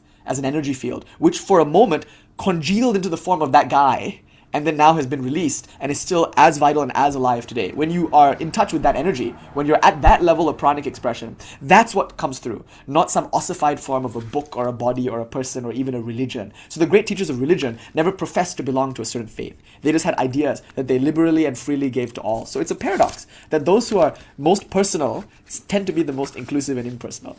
Those who have the best ideas tend to be the most flexible with those ideas. Because that's the thing about something that is a very high prana, it adapts very easily to anything at lower levels of prana. But anything at lower levels of prana might not adapt so well to anything at a higher level of prana. That's like a law that Swamiji starts describing in Raja Yoga. He talks about the subtle and the gross, and that the subtle is always the effect of the gross. So therefore, anybody who gets control of prana already has control of the body. And anybody who gets control of the mind has control of prana. Anybody who can control their thoughts has control of the mind, who has control of prana has control of the body. Anybody who controls the body controls the entire universe. For the universe is non-different from this body, being but one ocean of matter.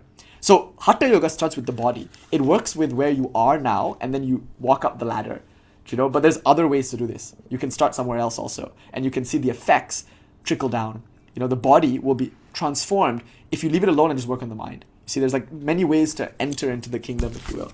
So let's just read this section in London. It has nothing really to do with the lecture, but then again, the lecture doesn't really have anything to do with anything anyway. So just as an aside, here's Swamiji in London and Sister Nivedita's first meeting. It is strange to remember, and yet it was surely my good fortune that though I heard the teachings of my master, the Swami Vivekananda, on both the occasions of his visit to England in 1895 and 1896, I yet knew little or nothing of him in private life until I came to India in the early days of 1898. For as the fruit of this want of experience, I have it, that at each step of his revelation as a personality, my master stands out in my memory against his proper background of Indian forests, city and highway, an Eastern teacher in an Eastern world. Even in faraway London, indeed, the first time I saw him, the occasion must have stirred in his mind, as it does in mine, recalling it now a host of associations connected with his own sun-steeped land. The time was a cold Sunday afternoon in November, and the place, it is true, a West End drawing room. But he was seated, facing a half circle of listeners, with the fire on the hearth behind him, and as he answered question after question, breaking now and then into the chanting of some Sanskrit text in illustration of his reply, the scene must have appeared to him, while twilight passed into darkness, only as a curious variant upon the Indian garden, or on the group of hearers gathered at sundown around the sadhu who sits beside the well, or under the tree outside the village bounds. Never again in England did I see the Swami as a teacher in such simple fashion. Later, he was always lecturing, or the questions he answered were put with formality by members of larger audiences. Only this time, we were but 15 or 16 guests, intimate friends, many of us, and he sat amongst us in his crimson robe and girdle, as one bringing us news from a far land, with a curious habit of saying now and again, Shiva, Shiva, and wearing that look of mingled gentleness and loftiness that one sees on the faces of those who live much in meditation, that look perhaps that Raphael has painted for us on the brow of the Sistine Child. You see, this is Nivedita, how fluidly she's able to move between east and west. The scene, it is true, was a West End drawing room. But look, the scenes that appear internally are the sunset lands of India and the sadhu sitting at a fire under the tree. Like that's education. And I think those of you who were in Atlanta noticed the difference in flavor. We were giving formal public lectures and taking formal public questions. I mean, formal might be quite a stretch. They were still quite wild. But there's a different atmosphere in Atlanta when you're in the lecture hall. Then we all go outside and all night long we're at the dhuni, and that arguably, many people will attest to this, was where the real juice of that retreat was. Not necessarily in the lecture, in the hall, but at the dhuni all night, informally, casually. There's no topic, there's no schedule. It's just the expression of a living spirituality, the expression of the moment. So, continuing now. That afternoon is now 10 years ago, and fragments only of the talk come back to me. But never to be forgotten are the Sanskrit verses that he chanted for us in those wonderful Eastern tones, at once so reminiscent of, and yet so different from the Gregorian music of our own churches. It's just like every every paragraph, you can see the mind of a Westerner immersing herself in Indian spirituality, understanding it, and then transposing it back into the Western. This is Advaita. There's no dichotomy in her mind, and she's playing with the Gregorian chant and the Eastern Sanskrit hymns, and she's feeling the differences, and without subsuming the differences, intuiting into the underlying sameness. It's remarkable. You can learn a lot, I think, just from reading the way these people are working with ideas in their mind. Because what is writing, what is lecturing, but thinking out loud or thinking on paper? And so this is what I love about reading these masters. For a moment, you enter into their minds, and that's why one sadhu told me you can't read more than 12 pages of Vivekananda at a time. It'll drive you mad. If you understand what you're reading. If you're really reading, sitting straight with a meditative mind, able to receive what Swamiji is putting out, you can go insane. And you can get sick, just like Miss Dutcher at Thousand Islands Park.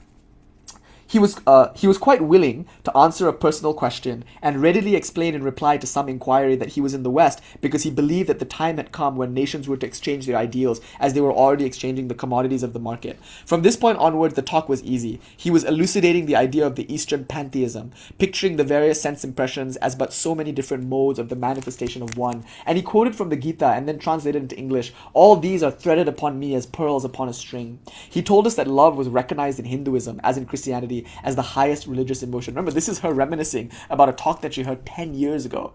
Can you imagine this kind of mind? Steeped in meditation, she can recall quite a bit of things.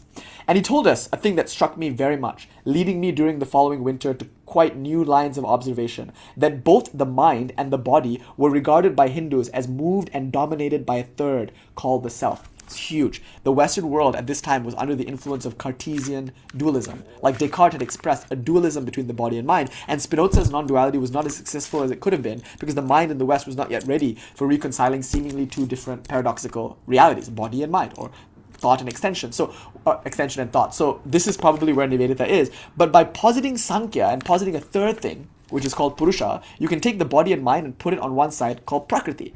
And that's huge. That's introducing a higher order dualism. The first dualism is between the body and mind. But notice, this is a secret. If ever you want to resolve any dualism, any paradox like free will and determinism, or like we said last week, was it last week on Wednesday? Oh my God, it was just 2 days ago.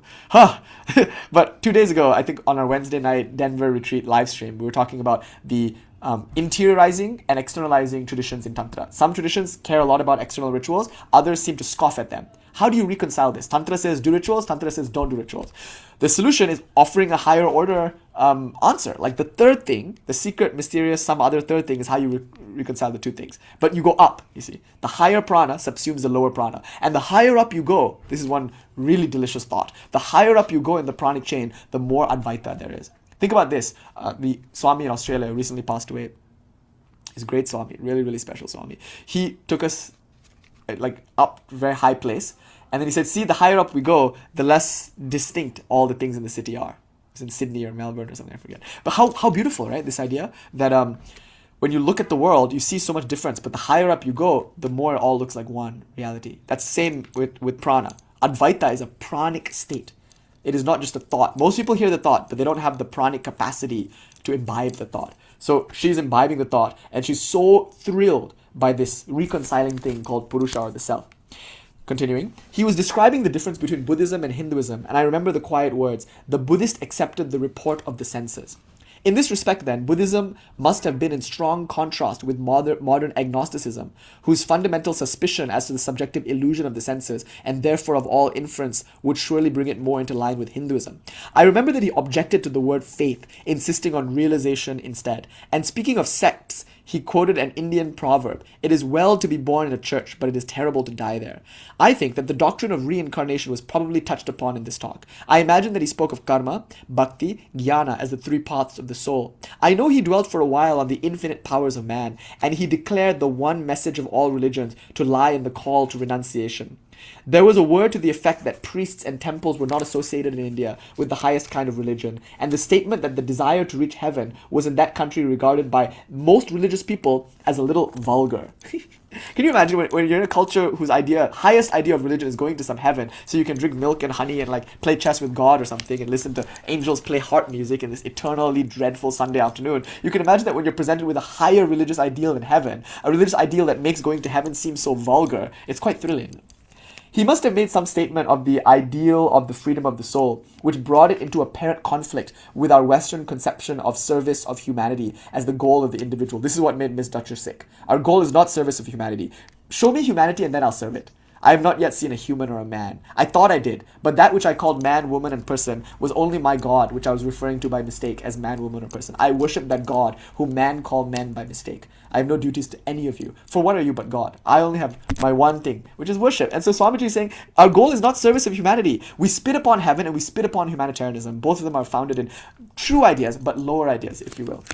So freedom of the soul is the goal. To be free is the goal, not to be burdened by duties out of this concept of humanitarianism as the goal of the individual. Continuing, for I remember very clearly that I heard him use the word society for the first time that afternoon, in the sense that I have never been quite sure of having fully understood. He had, as I suppose, stated the ideal, and he hastened to anticipate our opposition. You will say, he said, that this does not benefit society. But before this objection can be omitted, you will first have to prove that the maintenance of society is an object in and of itself. At the time, I understood him to mean humanity by society, and to be preaching the ultimate futility of the world, and therefore of the work done to aid it. Was that his meaning? In that case, how is one to reconcile it with the fact that the service of humanity was always his whole hope? Or was he merely stating an idea and standing aside to give it its full value? Or was his word society again only a faulty translation of the curious Eastern word samaj, colored as that is with the theocratic associations and meaning something which includes, among other things, our idea of the church? He touched on the question of his own position as a wandering teacher and expressed the Indian diffidence with regards to religious organization, or as someone expressed it, with regard to a faith that ends in a church. We believe, he said, that organization always breeds new evils.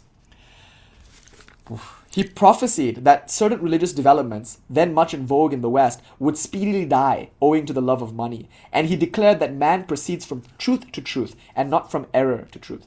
This was indeed the master thought which he continually approached from different points of view, the equal truth of all religions and the impossibility for us of criticizing any of the divine incarnations, since all were equally forth shinings of the one.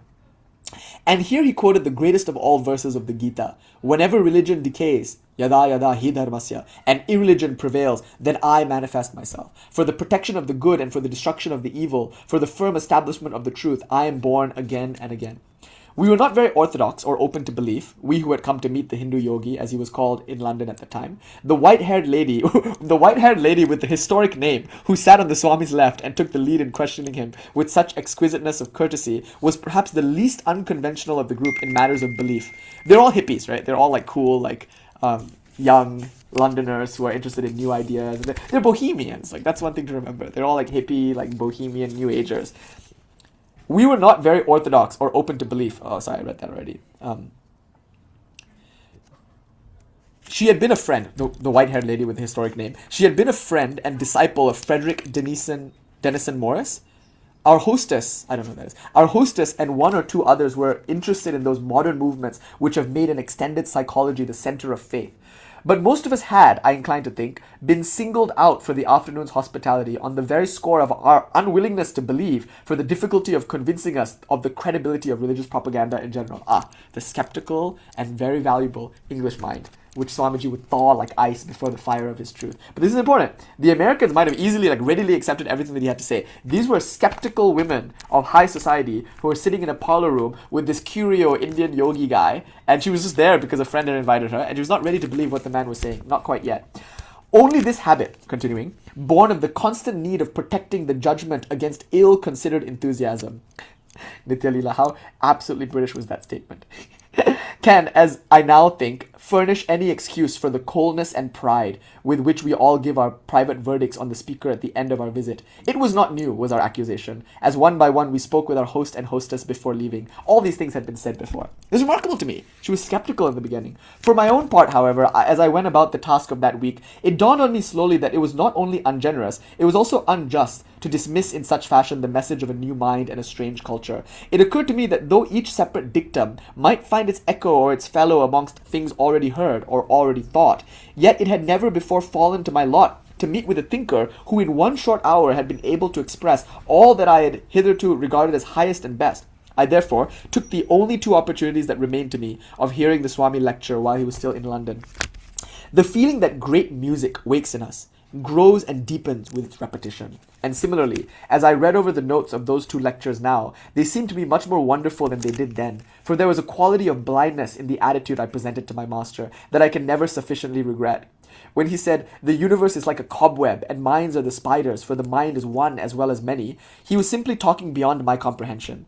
I noted what he said, was interested in it, but could pass no judgment upon it, much less accept it. And this statement describes more or less accurately the whole of my relation to his system of teaching. Even in the following year, when I had listened to a season's worth of lectures, even perhaps on the day when I landed in India, there were many points in the Swami's teaching of which one could see the truth at once. The doctrine that while no religion was true in the way commonly claimed, yet all were equally true in a very real way, was one that commanded the immediate assent of some of us. When he said that God, really impersonal, seen through the mist of sense, becomes personal, one was awed and touched by the beauty of the thought. When he said that the spirit behind an act was more powerful than the act itself, or when he commended vegetarianism, he also ate meat, it was possible to experiment. By his system as a whole, I, for one, viewed with suspicion. But his system as a whole, I, for one, viewed with suspicion, as forming only another of those theologies which if a man should begin by accepting, he would surely end by transcending and rejecting. And one shrinks from the pain and humiliation of spirit that such experiences involve. It is difficult at this point to be sufficiently explicit. The time came before the Swami left England when I addressed him as master. I had recognized the heroic fiber of the man and desired to make myself the servant of his love for his own people. But it was his character to which I had thus done obeisance. As a religious teacher, I saw that although he had a system of thought to offer, nothing in that system would claim him for a moment if he found that truth led elsewhere. And to the extent that this recognition implies, I became his disciple. For the rest, I studied his teaching sufficiently to become convinced of his coherence, but never till I had had experiences that authenticated them did I inwardly cast in my lot with the final justification of the things that he came to say. Nor did I at that time, though deeply attracted by his personality, dream of the immense distance which I was afterwards to see as between his development and that of any other thinker or man of genius whom I could name. What I love about Nivedita is she was there for so much of his growth. She saw him change and develop so much, and she could speak to this, and that's so remarkable. Referring to this skepticism of mine, which was well known at the time to the rest of the class, a more fortunate disciple, long afterwards, was teasing me in the Swami's presence and claiming that she had been able to accept every statement she had ever heard him make. The Swami paid little or no attention to the conversation at that time, but afterwards, he took a quiet moment to say, "Let none regret that they were difficult to convince." I fought my master for 6 long years with the result that I know every inch of the way. Every inch of the way. One or two impressions, however, stand out from those first discourses. Christianity had once meant to me the realization of God as the Father, but I had long mourned over my own loss of faith in this symbolism and had desired to study its value as an idea, apart from the objective truth or untruth. For I suspected that such a conception would have its own effect on the character and perhaps on the civilization of those who held it? This question, however, I had been unable to follow up for want of material of comparison. And here was one who told us of no less than 5 systems of worship founded on similar personifications of the divine idea. He preached a religion which began with the classification of religious ideas. So Sister Nivedita, she only has access to God the Father. Many people in the Western world can only think of God as legalistic ruler or king who is like the Father who art in heaven. But when you come to Indian thought, you realize that's one of many personalizations. The first one is the impersonal personalization even, regarding God intimately as the awe-inspiring absolute principle in and of itself. So no form, no particular relationship except one of awe and grandeur. This is called Shanta Bhava, the peaceful attitude. And it arguably in the Vaishnava devotional tradition is the lowest of all the attitudes. The other 4 are much preferable. The next one is called Das Bhav, which is Hanuman, like his love for Rama. That's the best example of loving God as master and feeling yourself to be his servant. It's very different from the king, you see. The king is in the court, far away. You're just his subject. This is different. You're not the subject of God the Father. You are the servant of God. And so this is a bhava of intimate relationship, master and servant.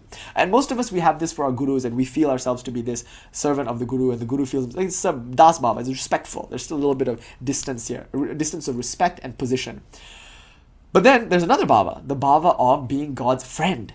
That's higher, it said, than the das bhav. Now, you're not only God's servant, you're God's faithful friend. And Hanuman and Rama also express this, but we see this, with the Ashtasakis of Radharani. They play and they're friends. We see this with Krishna and the Gopas like that. But then higher than this, arguably, is Vatshalya Bhav, the attitude of seeing God as your child. This is higher because friends are equal.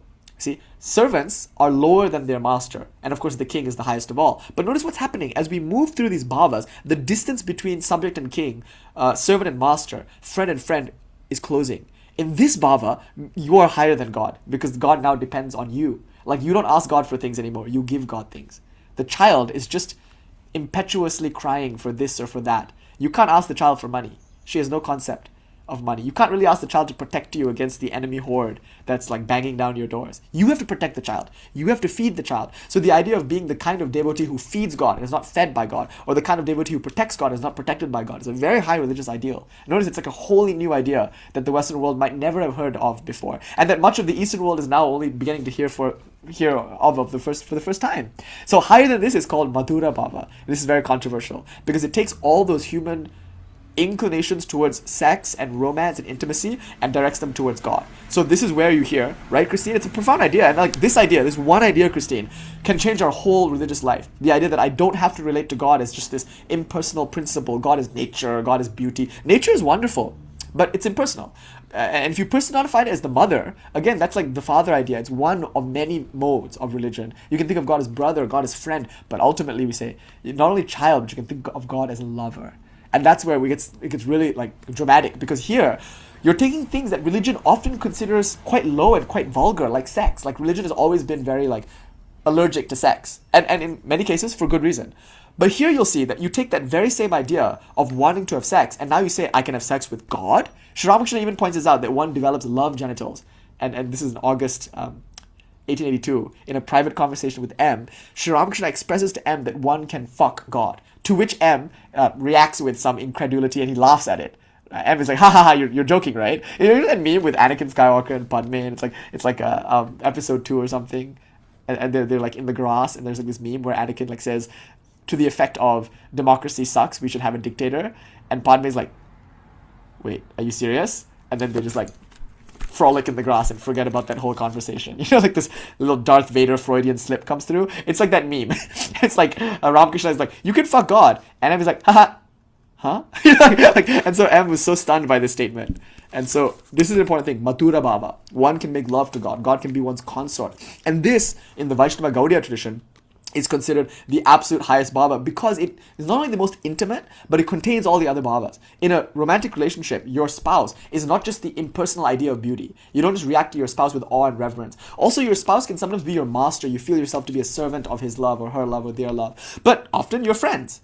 I saw a funny thing on my algorithm on Instagram or something. It was a comedian, and she was saying I don't want to marry my best friend because I don't want to talk about my affair with my husband or something like that. That's what best friends are for. I don't want to get my nails done and talk about my affair with my husband. I don't want to marry my best friend. But the idea of friendship it's important. In any romantic relationship, there's a kind of friendship bond there. Maybe you're friends first and then you become romantic partners, or you become romantic partners and then friendship develops through that shared interaction and respect and love. So lovers are friends, but this is interesting.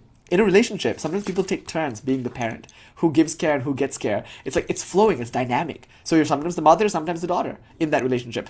Don't get too kinky with this. Freud is like getting really excited about that statement. But it's like, just like there's like a kind of care that you might expect in a parental sense in a romantic relationship. But there's something else. There's an intimacy that a romantic pair can enjoy that far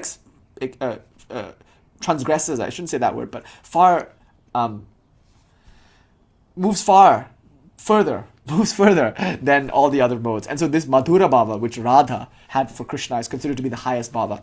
Americans and Europeans hearing this idea are of course going to be thrilled by it if you, like Sister Nivedita, are in want for comparison. Like there's nothing else than the God the Father. Now here are at least four other things, if not five, to think about. God is Mother. I'm very fascinated with that theology because it's quite different from God as Father. Though it co-opts all the religious sentiment of God as Father, it introduces a new kind of dimension to that parental relationship, one of unconditional, lawless love. It's like God as Father is great, but God as Mother to me is even better. And the motherhood of God is something that Sri Ramakrishna uniquely champions and explores and expresses. That was his bhava for most of his life, regarding God as his mother. That's interesting because it bridges the gap between God as child, God as friend, God as lover. Like all of those are included, but then also you can co-opt all the cherished Western ideals of God as Father. And arguably this is the bhava of the yuga, you could say. Okay, continuing. The question I was very much struck further by the strangeness as well as the dignity of some of the Indian conceptions which I now heard for the first time. The very newness of those metaphors and of the turn of thought made them an acquisition. There was the tale, for instance, of the saint who ran after the thief with the vessels he had dropped in his terror at being discovered, and cast them all at his feet, crying, "O Lord, I knew not that thou wast there. Take them, they are thine. Pardon me, thy child." You can read the Sermon on the Mount all you want. Turn the other cheek. Whoever wants a coat, give them your shirt also. If they want to walk a mile with you, go 2 miles. But you don't really feel it. You don't really understand it until you meet Pavari Baba. Because this is a guy who was being robbed in the middle of the night. The thief dropped all the things and ran when he woke up. And this guy took all the things and ran after the thief and gave it to him and said, "You are the Lord himself. You have come to my house and you wanted these things. You should have them." This man lived and Swamiji met him. Swamiji almost became his disciple. It's really interesting. There's a whole Leela here. But interestingly, this is also a man who, when bitten by a cobra, was brought to the hospital and he said, "Oh, it was just a messenger for the beloved." Like the cobra bite was not a problem to him. It was God kissing him. This was a guy who would chase after dogs, I kid you not, with ghee, because the dogs had come into his kutia and taken his bread, his chapatis, and they ran away with the chapatis. And he would chase the dog with ghee and say, "Oh Lord, wait, let me butter the bread for you first." This was his real, actual bhava, Pavari Bhava. Nothing like that. And when you see it, that's when Christianity comes to life. Then we understand the Christ. That's why we say we in India understand the Christ a little bit better, because around us are many examples of this Christ-like love. Total self-effacement. There's nothing like it. Oh my God. So she heard the story, and like all of us, she's moved that this is a historical account. And again, of the same saint. Oh, sorry, being redundant. She does talk about this. And again, of the same saint, we had heard how he described the bite of a cobra, when at nightfall he recovered by saying, "A messenger came to me from the beloved." There was the inference again that the Swami himself had drawn from the mirage in the desert. 15 days he had seen it and taken it always to be water. But now that he had been thirsty and found it to be unreal, he might see it again for 15 days, but always henceforth he would know it to be false. The experience to which such achievements had been possible, the philosophy that could draw some parallel between this journey in the desert and life, were such as it seemed an education to understand. But there was a third element in the Swami's teaching, whose unexpectedness occasioned me some surprise. It was easy to see that he was no mere lecturer, like some other propounders of advanced ideas whom I had heard even from the pulpit. It was by no means his intention to set forth dainty dishes of poetry and intellectuality for the enjoyment of the rich and idle classes. He was, to his own thinking at least, as clearly an apostle, making an appeal to men, as any poor evangelical preacher or Salvation Army officer, calling on the world to enter into the kingdom of God. And yet, he took his stand on what was noblest and best in us. I was not thinking of his announcement that sin was only an evil dream. I knew that such a theory might merely be part of a cumbrous system of theology, and no more a reality to its elucidator than the doctrine that when a man steals our coat, we should give to him our cloak also, was to ourselves. The thing that I found astonishing was a certain illustration urged by him. His audience was composed for the most part of fashionable young mothers, and he spoke of their terror and their flight if a tiger should suddenly appear before them in the street. But suppose, he said, with a sudden change of tone, suppose there was a baby in the path of the tiger. Where would your place be then? At his mouth, any one of you, I am sure of it. These, then, were the things I remembered and pondered over, concerning the Swami when he had left England that winter for America. First, the breadth of his religious culture. Second, the great intellectual newness and interest of the thought he had brought to us. And thirdly, the fact that his call was sounded in the name of that which was strongest and finest, and not in any way dependent on the meaner elements in man. So this is from The Master as I Saw Him, Sister Nivedita's reminiscence on Swami Vivekananda. She has a 5-volume series. You know, Swamiji has 9 volumes of complete works. Sister Nivedita has 5 volumes. It's called The Complete Works of Sister Nivedita. It's a treasure, you guys. Just like Go Forward by Swami Prabheshananda, like this is also like one of those like hidden gems of our lineage. And the covers always suck. It's hard to say, but like the best stuff seems to like just be like the worst marketed, and that just like it's irony that I love. Wisdom with God is foolishness with the world. Some of the thinnest, most superficial, dumbest books are presented in the most beautiful covers and sold for the highest prices. This book was like, oh, I took the thing off, but this is like $4 or something, $4 US. It's like remarkable. Anyway, so I highly recommend that book. It's just a revelation, beautiful book.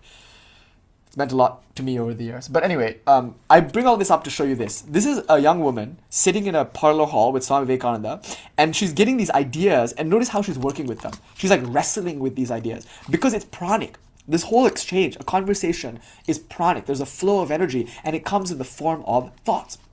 So coming back to our topic now about meditation, in one sense, it's about prana, and it can still be considered meditation if you read a book that introduces you to these high pranic ideas. Right? Like if you talk to somebody who can convey prana, that can still be considered meditation. If you do a puja, a ritual worship, and you feel an exaltation or an elevation of thought, that can also be considered meditation. Notice it's all just about prana, and the elevation of prana to subtler and more refined states, that's the goal here. And meditation is one of many paths to reach that goal. But coming back to our topic, if meditation is about concentration, notice the kind of thought that you think could be any thought.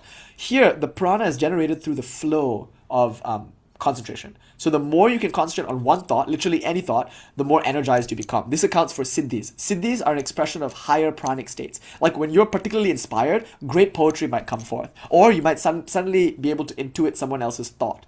I know a lot of people who do psychedelics and then they sit and they're like, wait, did you say that or did you just think that?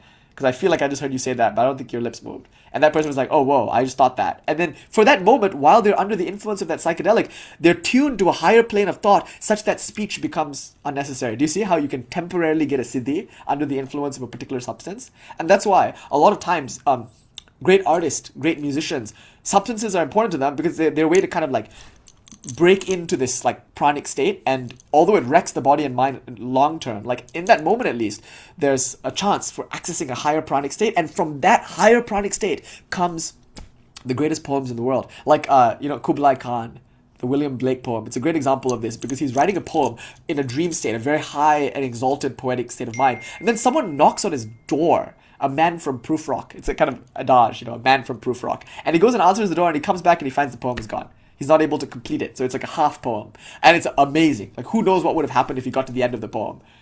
Was it Blake? I'm sorry. I forget. Who is it? Coleridge. Sorry. It's Coleridge. Coleridge was the one who was writing Kublai Khan. But anyway, you can imagine he might have founded an entire religion. He might have changed the course of history if he could have stayed in that pranic state. But of course, people like Jimi Hendrix, like people who are very high pranic beings, usually have very short life expectancy. And I think a lot of them are okay with that. They rather live short, intense lives and express their highest, most lofty ideas, even if it kills them. Now, the yogi wants a more grounded, more systematic approach where the body and mind are trained and acclimated so that when those high ideas come, it doesn't wreck the body and mind. And more importantly, the body and mind maintain its integrity, so even higher ideas are possible. That's why the route of psychedelia is great, and yogis will experiment with it, of course, a big part of sadhu culture, but it's also finicky. It's also a bit unstable, because even if you can access higher pranic states and even manifest the siddhis, the spiritual attainments or the occult powers of that higher state, often the body and mind are not yet ready. It's like going from base camp to the peak. And you can be there for a little while and express a great poetic idea, and then you'll be crushed. Like going to the very bottom of the ocean, the pressure will absolutely collapse your lungs.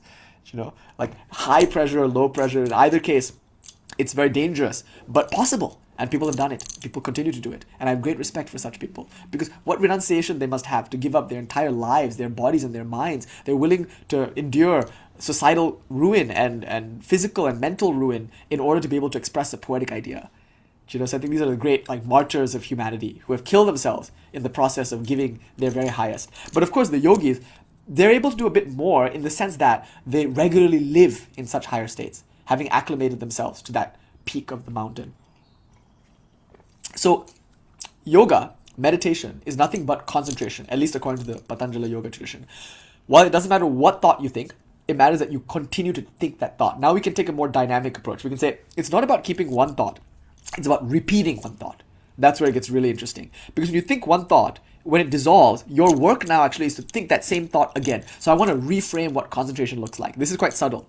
In terms of the dynamic and the mechanism of what it's like to actually sit there and meditate, at least according to the Patanjali view, and now innovated upon with the Tantric insight, it's not just concentrating on one single thought in a static way for a long period of time, because you'll very soon realize that the mind is not at all static. It's mercurial. The body is also not at all static. It's like a constantly shifting sine wave, if you will. There's a lot of dynamism actually that you discover upon trying to sit still. So I don't think it's fair to say that meditation is thinking one thought consistently and statically for a long period of time, because what it actually feels like is thinking that one thought and then repeating it and then repeating it and then repeating it. So it's about thinking and thinking again and thinking again and thinking again the same thing. That's the idea. And Anahata is absolutely right here. That's called japa. Japa, the repetition of a mantra, is our attempt to think one thought again and again and again and again. It's just repetition. Like repetition is the heart of all learning. And I love how Sister Nivedita put it. It's like listening to a great piece of music that awakens something in you. The more times you repeat it, arguably the more you can get out of it. That's why it's very hard to get past volume 1 of Vivekananda Complete Works. I don't know how you can get to all 9 volumes in one single lifetime, because it's just one of those things that you have to repeat again and again and again. It's like every time you repeat it, something new comes out of it. That's why Swamiji, I give people a reading list, like it's part of our syllabus, and they come back to me like, okay, I did it, I'm done.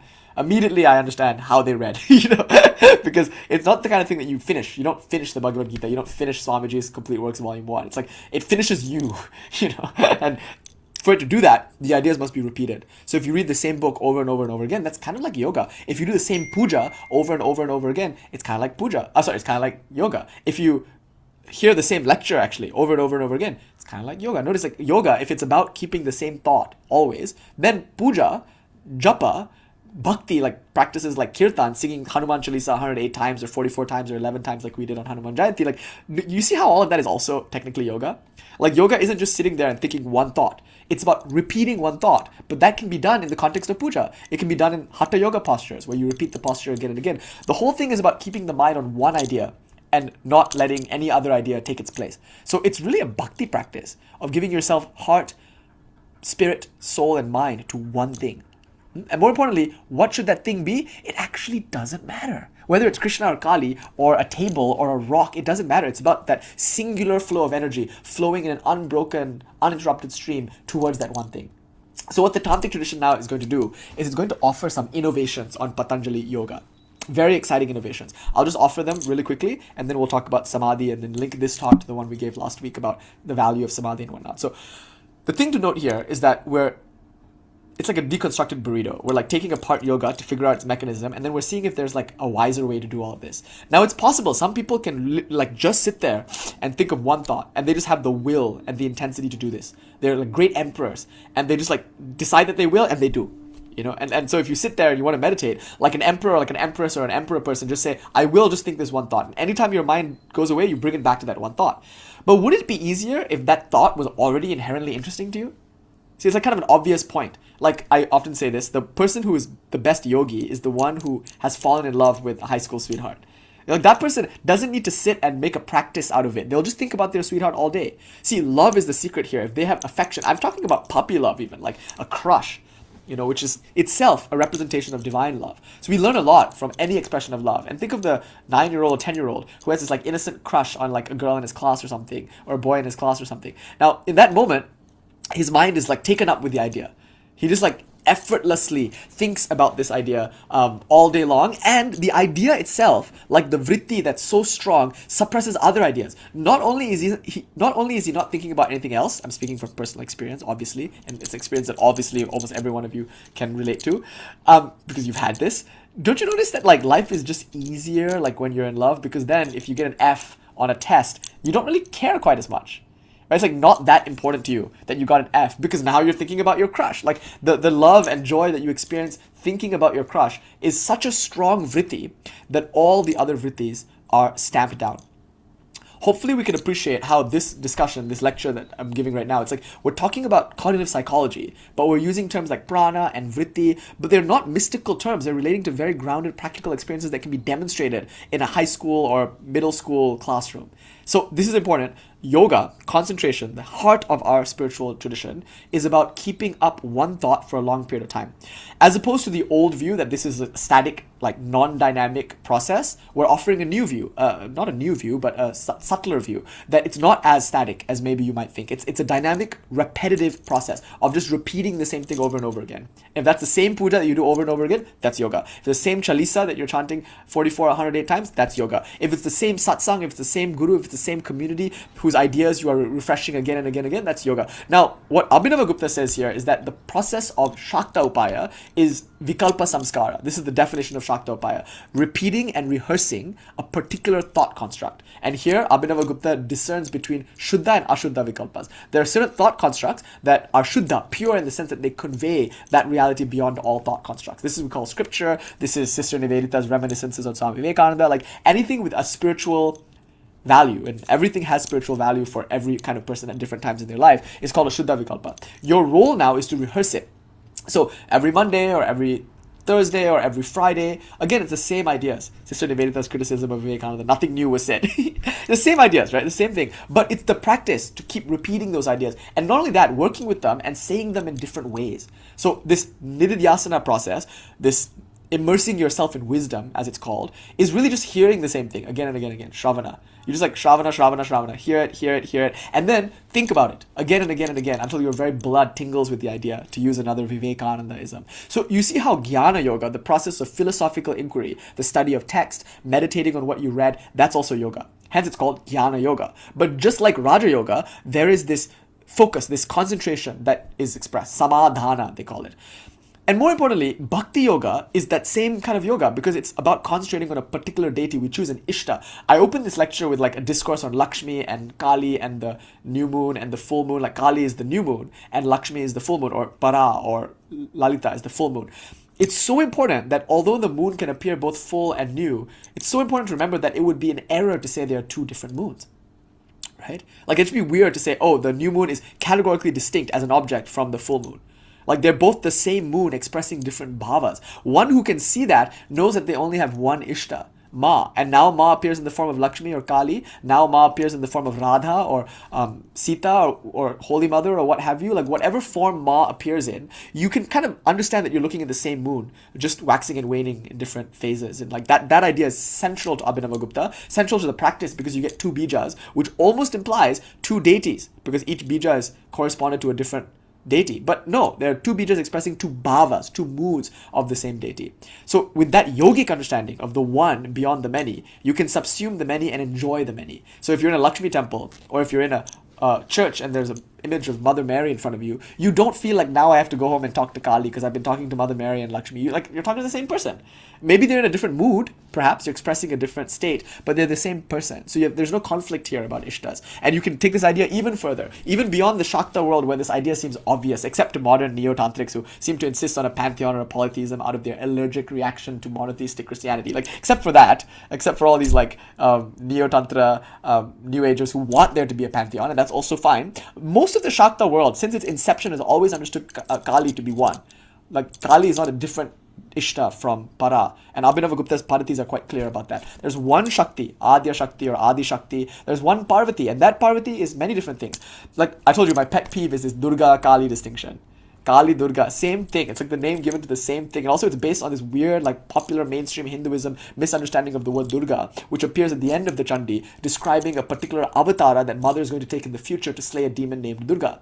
So the assigning of Durga to this particular deity as being distinct from Kali to this other deity, which seems to be a fiercer, more radical, wilder form, like that's weird because that isn't the understanding of the tradition. And Abhinavagupta in chapter 4 is clear about this because he gives all the various names that you might have heard across different texts, and he's saying these are all different names of the one goddess, who is the essence of Shiva, who is the essence of who's the essence of Bhairava, who's the essence of Shiva, who is the essence of Ishvara, God, who is you, your very own self. Notice you can expand and stretch and go further than this Shakta idea that all forms of Ma are forms of one Ma. Take this further and say all forms of God are forms of one God. Take this even further and you say that one God is the impersonal, personal, transcendent, immanent self, which I alone am, and that is singular. Remember, our master Ramakrishna was Advaita. Such an important point. So then, if you understand this, then you know your Ishta is just one, right? Yeah, and Ray, you know why it makes you sad? Because it's stupid. It is imbeciles who speak that way. It's idiotic. It's absolutely not at all, in the slightest sense, based. And it drives me wild because it's like this insistence on manifold, on plurality, and on duality when there's literally nothing outside of popular mainstream internet Hinduism to say so. You know, like any glance of any text will show you that Mahalakshmi is a warrior goddess who is interchangeable with Mahasaraswati, who is interchangeable with Mahakali. And like Kali, the name Kali is the name that I use because it's a bhava that I like. But I'm just as comfortable in front of Mother Mary, in front of Lakshmi. Like I don't feel like these are different Ishtas. Never has a sensation arise that I'm talking to Tara and not Kali.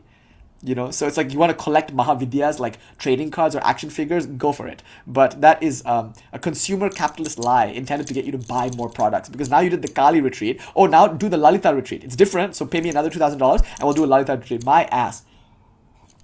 Everything you got from the Kali retreat, you'll get from the Lalita retreat. Because at the end of the day, Mother is one, singular.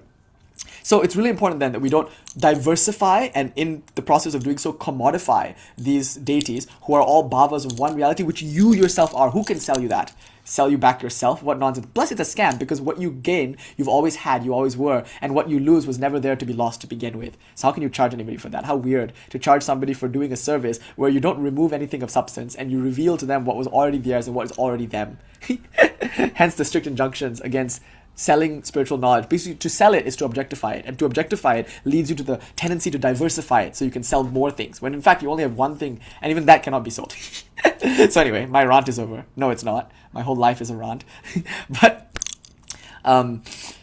this idea that if you know in the bhakti world that all deities are bhavas of one reality, then your bhakti practices have a kind of yogic edge to them, a focus, a singularity. So too will your jnana practices, if you know that you're reading texts that are saying the same thing in different things, attending lectures, contemplating what you heard, what you read, all of that has a yogic edge to it. You see, coming back to yoga now then, the problem here is vikshepa. And I hope that you enjoyed that discussion we had about time. You know, you can be here now, but even if you dismiss all futurity and dismiss all past, even now you'll see there's many things that the mind can project towards. And this is why all of this is now coming full circle, hopefully. We've gone on so many digressions involving so much literature, but now coming back to the central topic, which we started about an hour and a half ago, I suppose, is this. This is why we're so exhausted.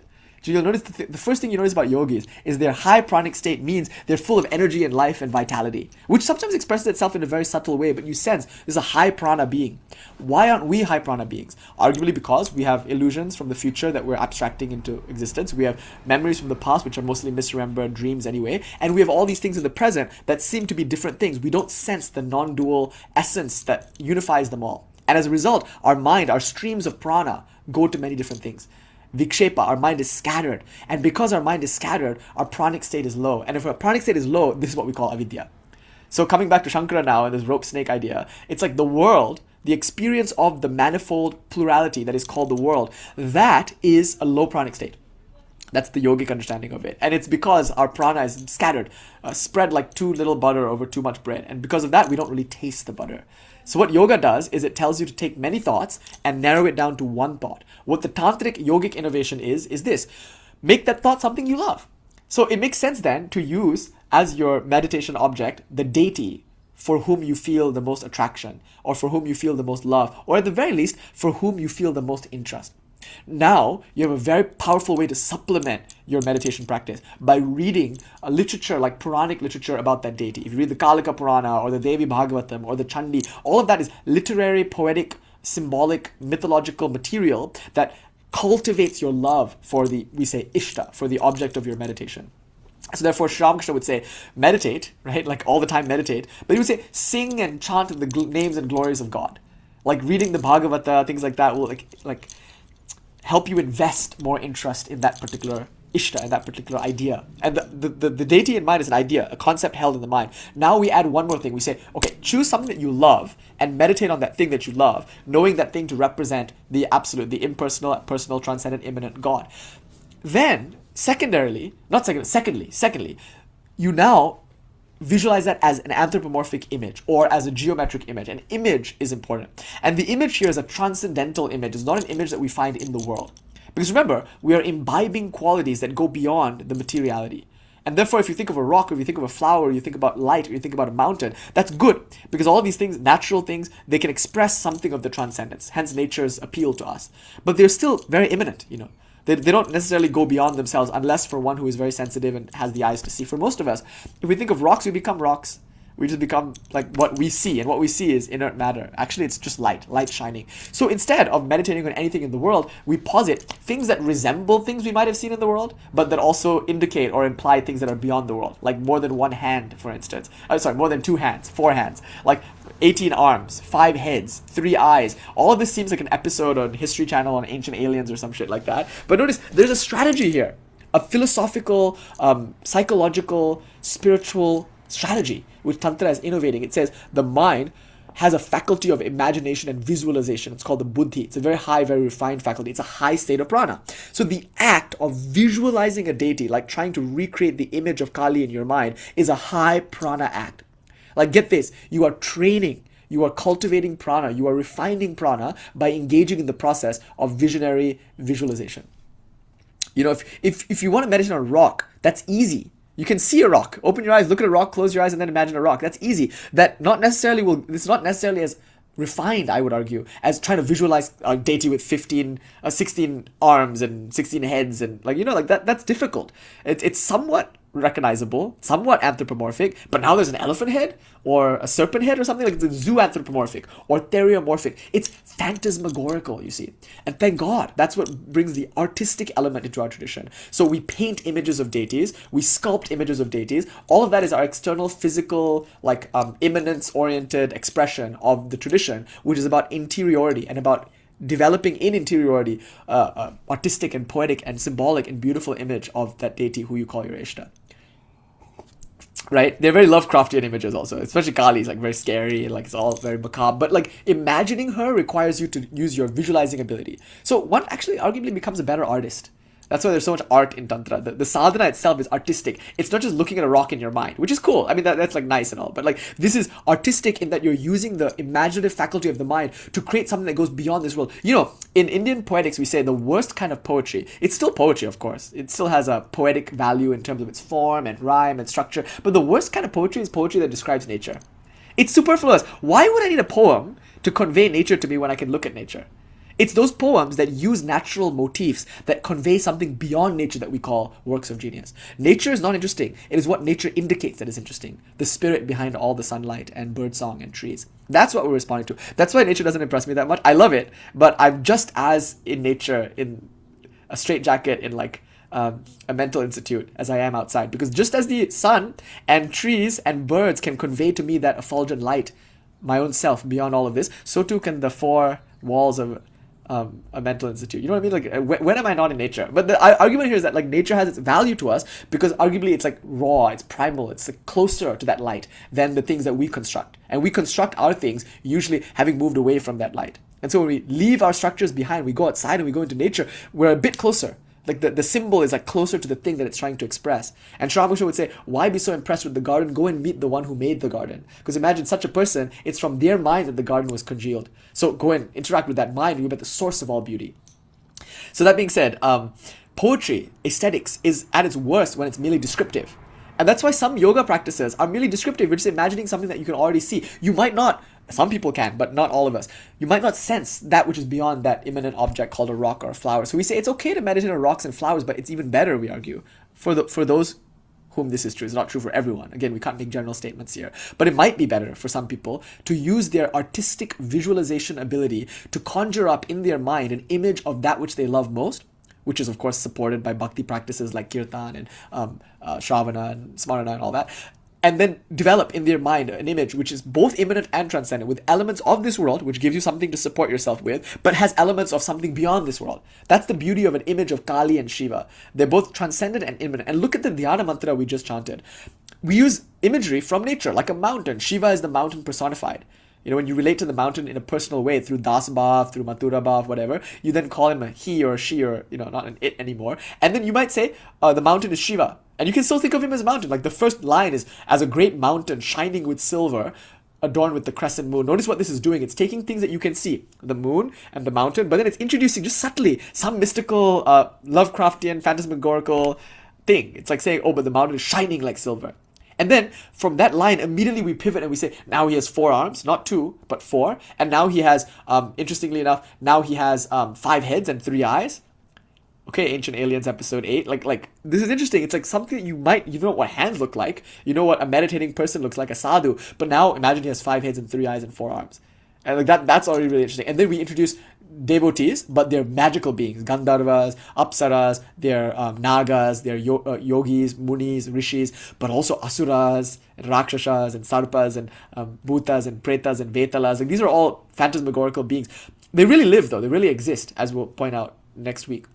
I'm going to make a case for why all these fantastic elements are not at all fantastic, but are just part of a wider understanding of the universe. But they're all there. These beings are there. And so you're visualizing Shiva, you're visualizing him in this somewhat poetic way, and then you're visualizing this poetic visionary scene of all these various beings that you don't encounter in your daily life, mundane life. And then you're saying, interestingly, at the very end, the last verse there, this is Pashupati Ashtakam, the last verse says, Vishvadyam Vishwabijam Nikhilabayaharam Panchavaktaram Trinetam. He is light, pure light, dispelling all fear, and the ground upon which the universe rests and the seed from which it springs forth. This is a line that you can attribute to Vishnu, that you can attribute to Kali, that you can attribute to any form of God. This is the key line, the non-dual element that is now being expressed poetically using natural, and I wouldn't say unnatural, but supernatural or supranatural symbolism. So that's why Tantra uses such symbolism as an attempt to develop and cultivate the higher faculties of the mind called the visionary or the poetic. So good musicians, good poets, good artists make very good Tantrikas. You see, because Tantra as a tradition is yoga plus more aesthetic elements. And now I'm going to add another point, plus more dynamic elements. So where yoga can come across as a static practice where you sit still with the back straight and think one thought for a long period of time, that's the way it's typically packaged and presented. Even Patanjali gives us that impression. Tantric yoga is different in that it says this is much more dynamic than you would imagine. So it introduces now a dynamic process of visualization and meditation. So instead of just thinking of Kali, now you interact with that image of Kali in these poetic ways, like you imagine that you are worshipping Kali. It's called Manasa Puja. So Tantric meditation is not thinking one thought. It's taking one thought and then interacting with it in this very dynamic, fluid, flowing way. So you think of Kali, then you imagine that you are washing her feet, offering her flowers, giving her something to drink or eat. You know, like that. Like you're imagining that you're interacting with Kali in the privacy of your own interiority, and you're relating to Kali the way you would relate to a loved one. You can make love to Kali in your mind. Why not? You can do whatever you want. You can baby her. You can feed her as if she's a baby in a crib. You can do her bidding and feel like you are her jackal or her servant. Like you can do all these things in your mind, and it's still considered meditation because you're holding one thought and interacting with it. You're letting your prana flow towards that thought, but it's a high order pranic activity, if I can use that phrase, because it's involving artistic, poetic, visionary ability. So anytime you're doing art, think that you're doing spiritual practice because you're working on the level of the buddhi. But not all art can be called art. That's why we are very particular in Indian aesthetics to like categorize what makes a poem, Dhvanya Loka. And that's why I think it's important that Abhinavagupta doesn't just write spiritual books about spiritual topics. He's writing commentaries on poetry critiques, like Dhvanya Loka. He writes a Lochana, a commentary on Anandavartana's poetic artistic critique. He himself puts out a Bharati, it's called Abhinava Bharati, which is the Natya Shastra of Bharata. He's like reinterpreting it and explaining it in terms of rasa, and then giving it 9th rasa, which reconciles the 8 rasas, and then he's now using that in his spiritual work, and he's using his spiritual realization as aesthetic work. So like I said last week, the aesthetics of Shaivism and Shaktism is very important, and the maximalism of our artistic depictions have value. This can sound like apologetics actually, because what I'm saying is I'm speaking to those who have a problem with the maximalism of our tradition because they don't understand the strategy here, the psychological strategy. You can focus on your breath all you want. It's not really going to be that interesting to you. At least not interesting enough for it to be a meditation practice the way we are defining meditation. And if you're okay with it just being resting, if at the beginning of your day and at the end of the day you need to do this mental like hygiene thing where you just sit, light candles, light incense, and rest and breathe for a while, that's wonderful. That's absolutely wonderful. Do that. But don't conflate it with meditation as per Patanjali's idea. This is a forceful and effortful process. But the effort here can be more artful, can be more tactful and subtle. The effort here is to train your imagination, your visualization, to train your poetic faculty to do manasa puja. Then we say one more thing. We offer I'll put it this way. The Patañjali Yoga system of dhyana, meditation, which ultimately culminates in samadhi, and I haven't forgotten about your question, Anatha. Hold on 1 second. But not 1 second, a few more seconds. But the idea of meditation as static, in the Patanjali tradition, we just assimilate it. The dhyana, samadhi, we assimilate asana, pranayama, we assimilate it. Then we add to it 3 new things. One, we say it should be about love. Like there should be more interest in the object of your meditation. So we choose an object of meditation that is a personified reading of reality, and then we cultivate bhakti for that object of meditation through things like puja and kirtana and various other things, or reading books related to that deity. Then secondly, we say it's not static, it's dynamic. So we're innovating by saying, yes, you can meditate on anything, but there are some things that are better to meditate on. So we're defining the idea of ishta. Then we're saying it's dynamic. So you don't just have to sit there and think of one thought statically. You can play, you can do manasa puja, you can do mental worship. The third thing we add is especially important. In the yoga tradition, there isn't that much stress on phonetics or on linguistic mysticism or on the word, on vak. You'll find that Patanjali references Om. And there's a discussion in Raja Yoga. Swami Vivekananda offers a discussion as to why Om is so significant, using the idea of like all sounds being present in Om, therefore it's the best symbol for the absolute. That's a nice, very tantric flavored linguistic explanation. The Mandukya Upanishad also reads rather tantric because it uses a mantra, Om, and then it explains the mantra. A is the waker in the waker's world, U is the dreamer in the dreamer's world, and Ma is the deep sleep and the lack of a world. We talked about this last week. All of that is very tantric because it's giving you a mantra. In verses 8 through 12, the Mandukya Upanishad is telling you how to work with that mantra, how to use that mantra in order to articulate the realization of verse 7, which was then first expounded upon in verses 2 through 6. So the 12 verses of the Mandukya, very beautiful. First verse, Sarvam Omkara Eva, just gives you the absolute view. Verses 2 all the way to 6 describe the waking, dreaming, deep sleep states, with verse 5 and 6, 2 verses being attributed to deep sleep because it's particularly mysterious. Then verse 7 tells you about Turiya, the absolute, the one in whom waking, deep sleep and dream appear like so many bubbles. Budbud, as that great Tantric master, Lakshmanju's guru said. Then verses 8 through 12, like any Tantric text, offers a mantra. So that's why the Mandukya Upanishad is pretty tantric in this way. Because, and the reason I'm saying it's tantric is because I'm defining tantra as those traditions which tend to introduce not only aesthetic and dynamic elements, but also word symbols and the way to interpret and use word symbols as part of spiritual practice. So aesthetics, that's a big emphasis in our tradition, but so too is linguistics or linguistic mysticism. And so what you're going to get now is a mantra, which is the word symbol corresponding to the image symbol that is your Ishta, whether in terms of sacred geometry or some anthropomorphic image. Now, combining the two of them is what we mean by meditation. So when you sit down or when you're walking around or when you're lying down, wherever you may be, the goal is to inwardly visualize your deity, interact with the deity in the context of manasa puja, mental worship, and repeat that deity's mantra. So the whole time you feel your deity as a living presence in your heart smiling at you, and the whole time you're just saying the mantra again and again and again. Whatever the mantra might be, like Om Kali, Om Kali, Om Kali, Om Kali, Om Kali, again and again and again. So japa is the key here. Japa is the repetition of a particular mantra. Now, any mantra will do. It doesn't have to be a mantra that you get through Diksha, although there are certain advantages to that, which we've discussed in other places, and I don't mean to get into it now. If you just take any mantra, literally any mantra, and yes, I am ignoring some of the injunctions in certain tantras that say if you do this, you'll have a powerless mantra and waste your time, you'll go to hell or whatever. Okay, fine, I'll go to hell, whatever. But like that mantra, I'm not afraid of hell, by the way. Now, I live in America, like, it's okay, I'm trained. If you have one mantra, and you just like find it in a book or on the internet, it's okay. The thing is to repeat it though. Like repeat that mantra. That's why I think dangerous mantras aren't really that dangerous, because people aren't dangerous. You know who a dangerous person is? A person who can stay with one idea for a long period of time. they're really dangerous because they'll actually do something about it. Most of us, we get an idea and next week we forget about it. So I can give the scariest, most dangerous mantra to a person on the street. I know it won't do them any harm because I know they're not going to spend 8 or 9 hours every day chanting it. That's your protection. The protection of the general public is that they don't have the grit for sadhana. Thank God, because then they can't hurt themselves. You see, you can't chant a mantra 3 times and expect to be ruined. You have to chant it a few years and then you'll be ruined. But by that time you'll like it because Kali likes to play in the ruins. So I just hate this idea that spirituality is safe, that it's good for the body and good for the mind. Because wisdom with the world is foolishness with God. If you want to preserve the ego, you want to preserve the body, you want to preserve the mind, good. There's 10 Mahavidya workshops. Each one is $1,000 and they'll convince you that they're all different versions of the one thing and you can do that. That will reify the ego. But if you want spirituality, be prepared for the body to be savagely torn limb from limb, for the mind to be destabilized and thrown into the void, for your life to be ruined. Wait for everything, everyone you love to walk out on you. Wait for the entire universe to collapse before you. Then we're talking. Because Kali likes to play in the ruins.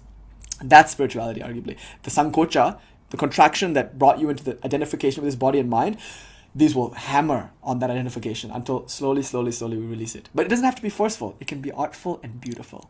Do you know, that's what Tantra tries to do. It tries to artfully and beautifully ruin your life. That's it. It's like most of my dating history. I intuited what spiritual practice is like because I made sure to date women that would uniquely do that for me. Plutonic women. Women with Pluto first house. You know, like that kind of thing. Some people criticize my dating choices. Like, why would you date her? I'm like, this is what, look, like, this is it. Like, thank God. What a service. This is important to remember that, like, spirituality is loosening our hold on body and mind. But we do this in an artful and strategic way, like acclimatizing ourselves to the rarefied air of the Himalayas as you go from base camp up to the top, right? So this rarefied air comes in the form of certain word ideas, and they can be in a lecture, but the word idea that we like most is the mantra. And in previous lectures, I mentioned how the mantra as a word symbol contains the darshana or the vidya. That's why it's called a vidya. It's knowledge. And in one mantra, like the Shodashi or the Panchadashi mantra, you can explain all the stuff that we talk about. So when we talk about this stuff for 3 hours, it's like repeating the mantra. It's one form of repeating the mantra. And equally good is repeating the mantra. Because as you repeat the mantra, you rehearse these ideas that you heard, except in a kind of mnemonic form. And all you have to do is use the mnemonic. Just repeat it again and again and again. And subconsciously, all these ideas that you've heard in lectures and read in books, this entire edifice of this system of thought, as Sister Nivedita called it, all of that will subconsciously be reified through just repeating the word symbol. Now notice the psychological brilliance of this tradition. It understands that the mind thinks both in images and in words. So if your meditation practice is just focusing on the breath, you're fucked. Unless you're a very special kind of person, while you do this, you're going to project into the future and the past and think all sorts of things. Because the breath is a sensation. It's not necessarily an image or a word. But the mind isn't just sensations, it's images and words. So if you want to meditate and use the whole mind and bring the whole power of concentration down to bear on a singular object, that object must have all these components. A sensual component, a mental component, and an image component and a word component. Isn't this genius? It's like, why would I sit and meditate on the breath and leave the door open for words or leave the door open for images? Why would I meditate on a yantra and not say a mantra and leave the door open for words and sensations? So now we introduce the idea of sensational meditation. So maybe this is the fourth thing. The fourth thing that Tantra innovates upon is this. When you meditate, you should focus on a particular part of your body and feel like you're meditating there. And this, you can think of chakras. You know, in Denver, we looked at japa krama, a very complicated way to do japa, an advanced japa practice, and it uses the chakras, and it tells you to meditate on your mantra in the petals of each chakra. That means it's kind of like a body scan, but it's deeper, because you're situating your mantra as a sensation in the body. So the mantra now becomes some word symbol that you repeat again and again and again. The image becomes a visual symbol that you rehearse again and again and again. You just think the thought again and again and again. Every time you say Kali, you think Kali. Or every time you think Kali, you say Kali. And you just repeat, rehearse, repeat, vikalpa samskara, until it becomes stable. So then the whole time you're feeling into your heart and feeling like Kali is there as a symbol, both in word and in image, and doing this again and again and again. And then one day you'll find that it just concretizes. There's something stable about it now. Where before, the vrittis that were other than this vritti were coming and subjugating this vritti. Now this vritti has become strong enough through a lifelong practice, or through 6 months of intense practice, as Swamiji promises, that vritti becomes so strong that you literally don't think of anything else but that. Swami Bhuteshanandaji, I heard this reminiscence. He went to the Himalayas. I don't know, maybe not the Himalayas. He went for Jaima. He went to good Jaima. Say hi for me. So he went to some crazy guy on the internet said hi. So he went to some cave or something and meditated. And when he got back, he was obviously very private about his experience. But when he got back, some of the boys asked him, so what did you get from your austerities? Like, what was the fruit of your sadhana? And in a very nonchalant, offhand way, he said, I find that now my mind goes to the Ishta by itself. That's it. That was all he said. That was his huge attainment. That after doing such intense and serious practice, it's become an effortless flow.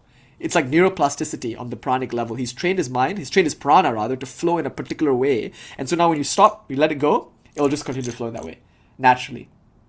We say, when you talk to someone, you very quickly discover where their prana is flowing, because what they think about will come up in the conversation. Say I'm in a cafe and it's raining outside, and I meet someone and I make a comment about the rain. They might respond and say, yes, but it's good for the plants. Probably they have a garden. Probably they're like thinking about plants a lot. That's why they made that comment, you see. We burp what we just ate.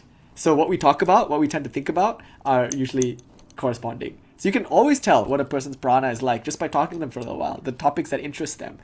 So interestingly, if you think about something for a long time, it'll be habit to think about that, and therefore the prana, that we're essentially making a claim about prana. Habits, learning, is about fixing a certain possibility in prana. That's literally the phrase that Abhinavagupta uses. Lifting weights or learning to dance is just like meditation. All of it is playing with prana and fixing a particular possibility in prana.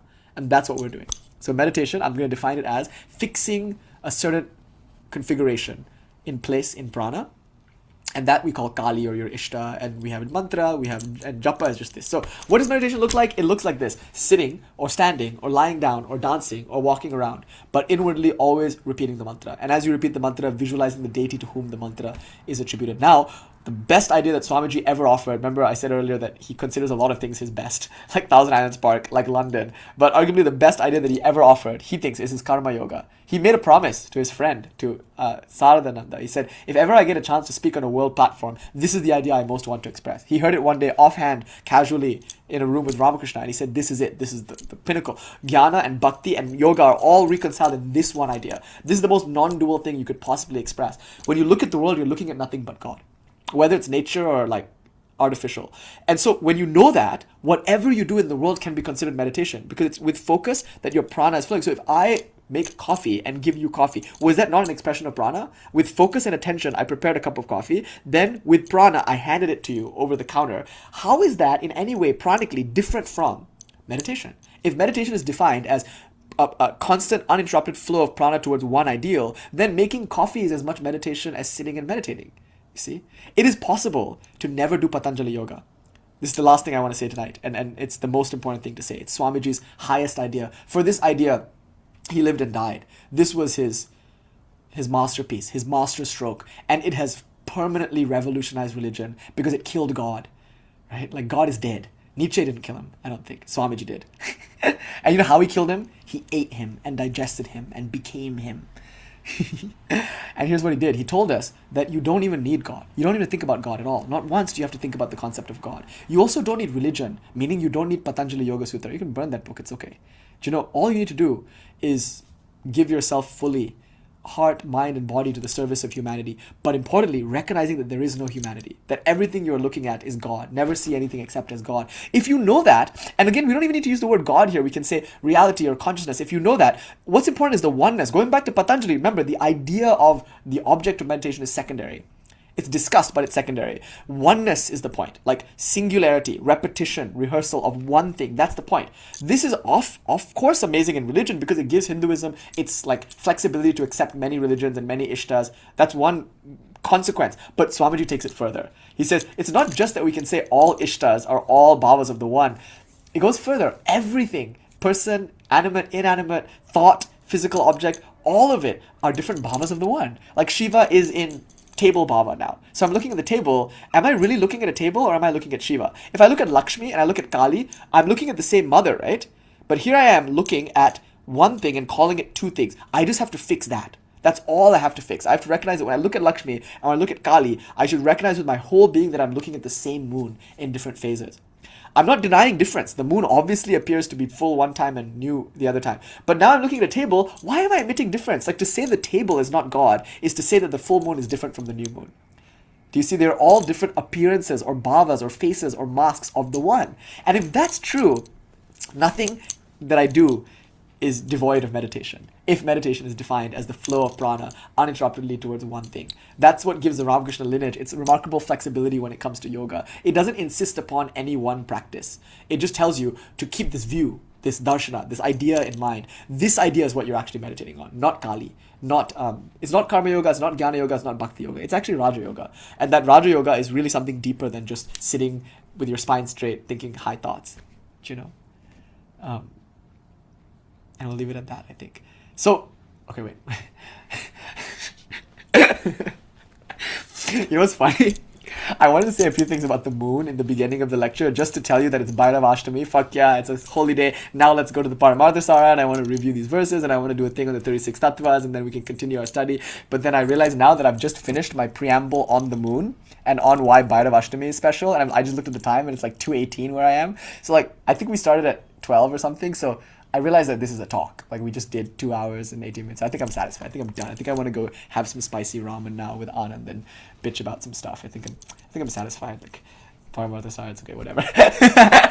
But it is Bhairavashtami though. So notice the reason why we like the half moon is because it comes closer to this idea. When the moon is new and when the moon is full, they both look really different from one another, which can lead you very easily to concluding, oh yeah, they're different moons. But what if they're in sexual union?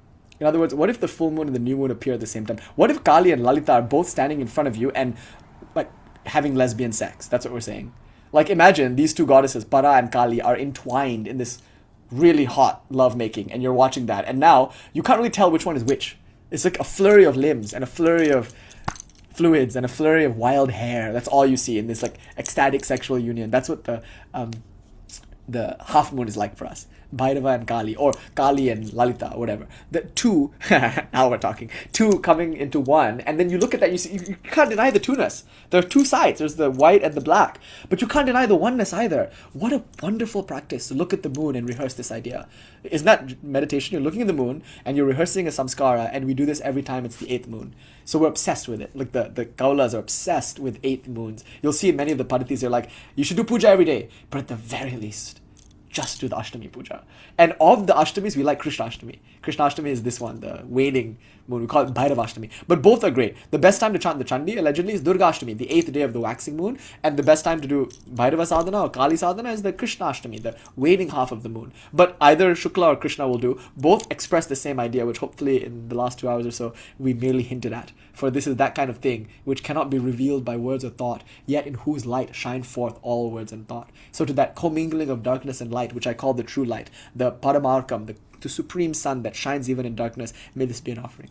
Om Shanti Shanti Shanti. Hari Om Tat Sat. Shri Ramakrishna Arpanam Astu.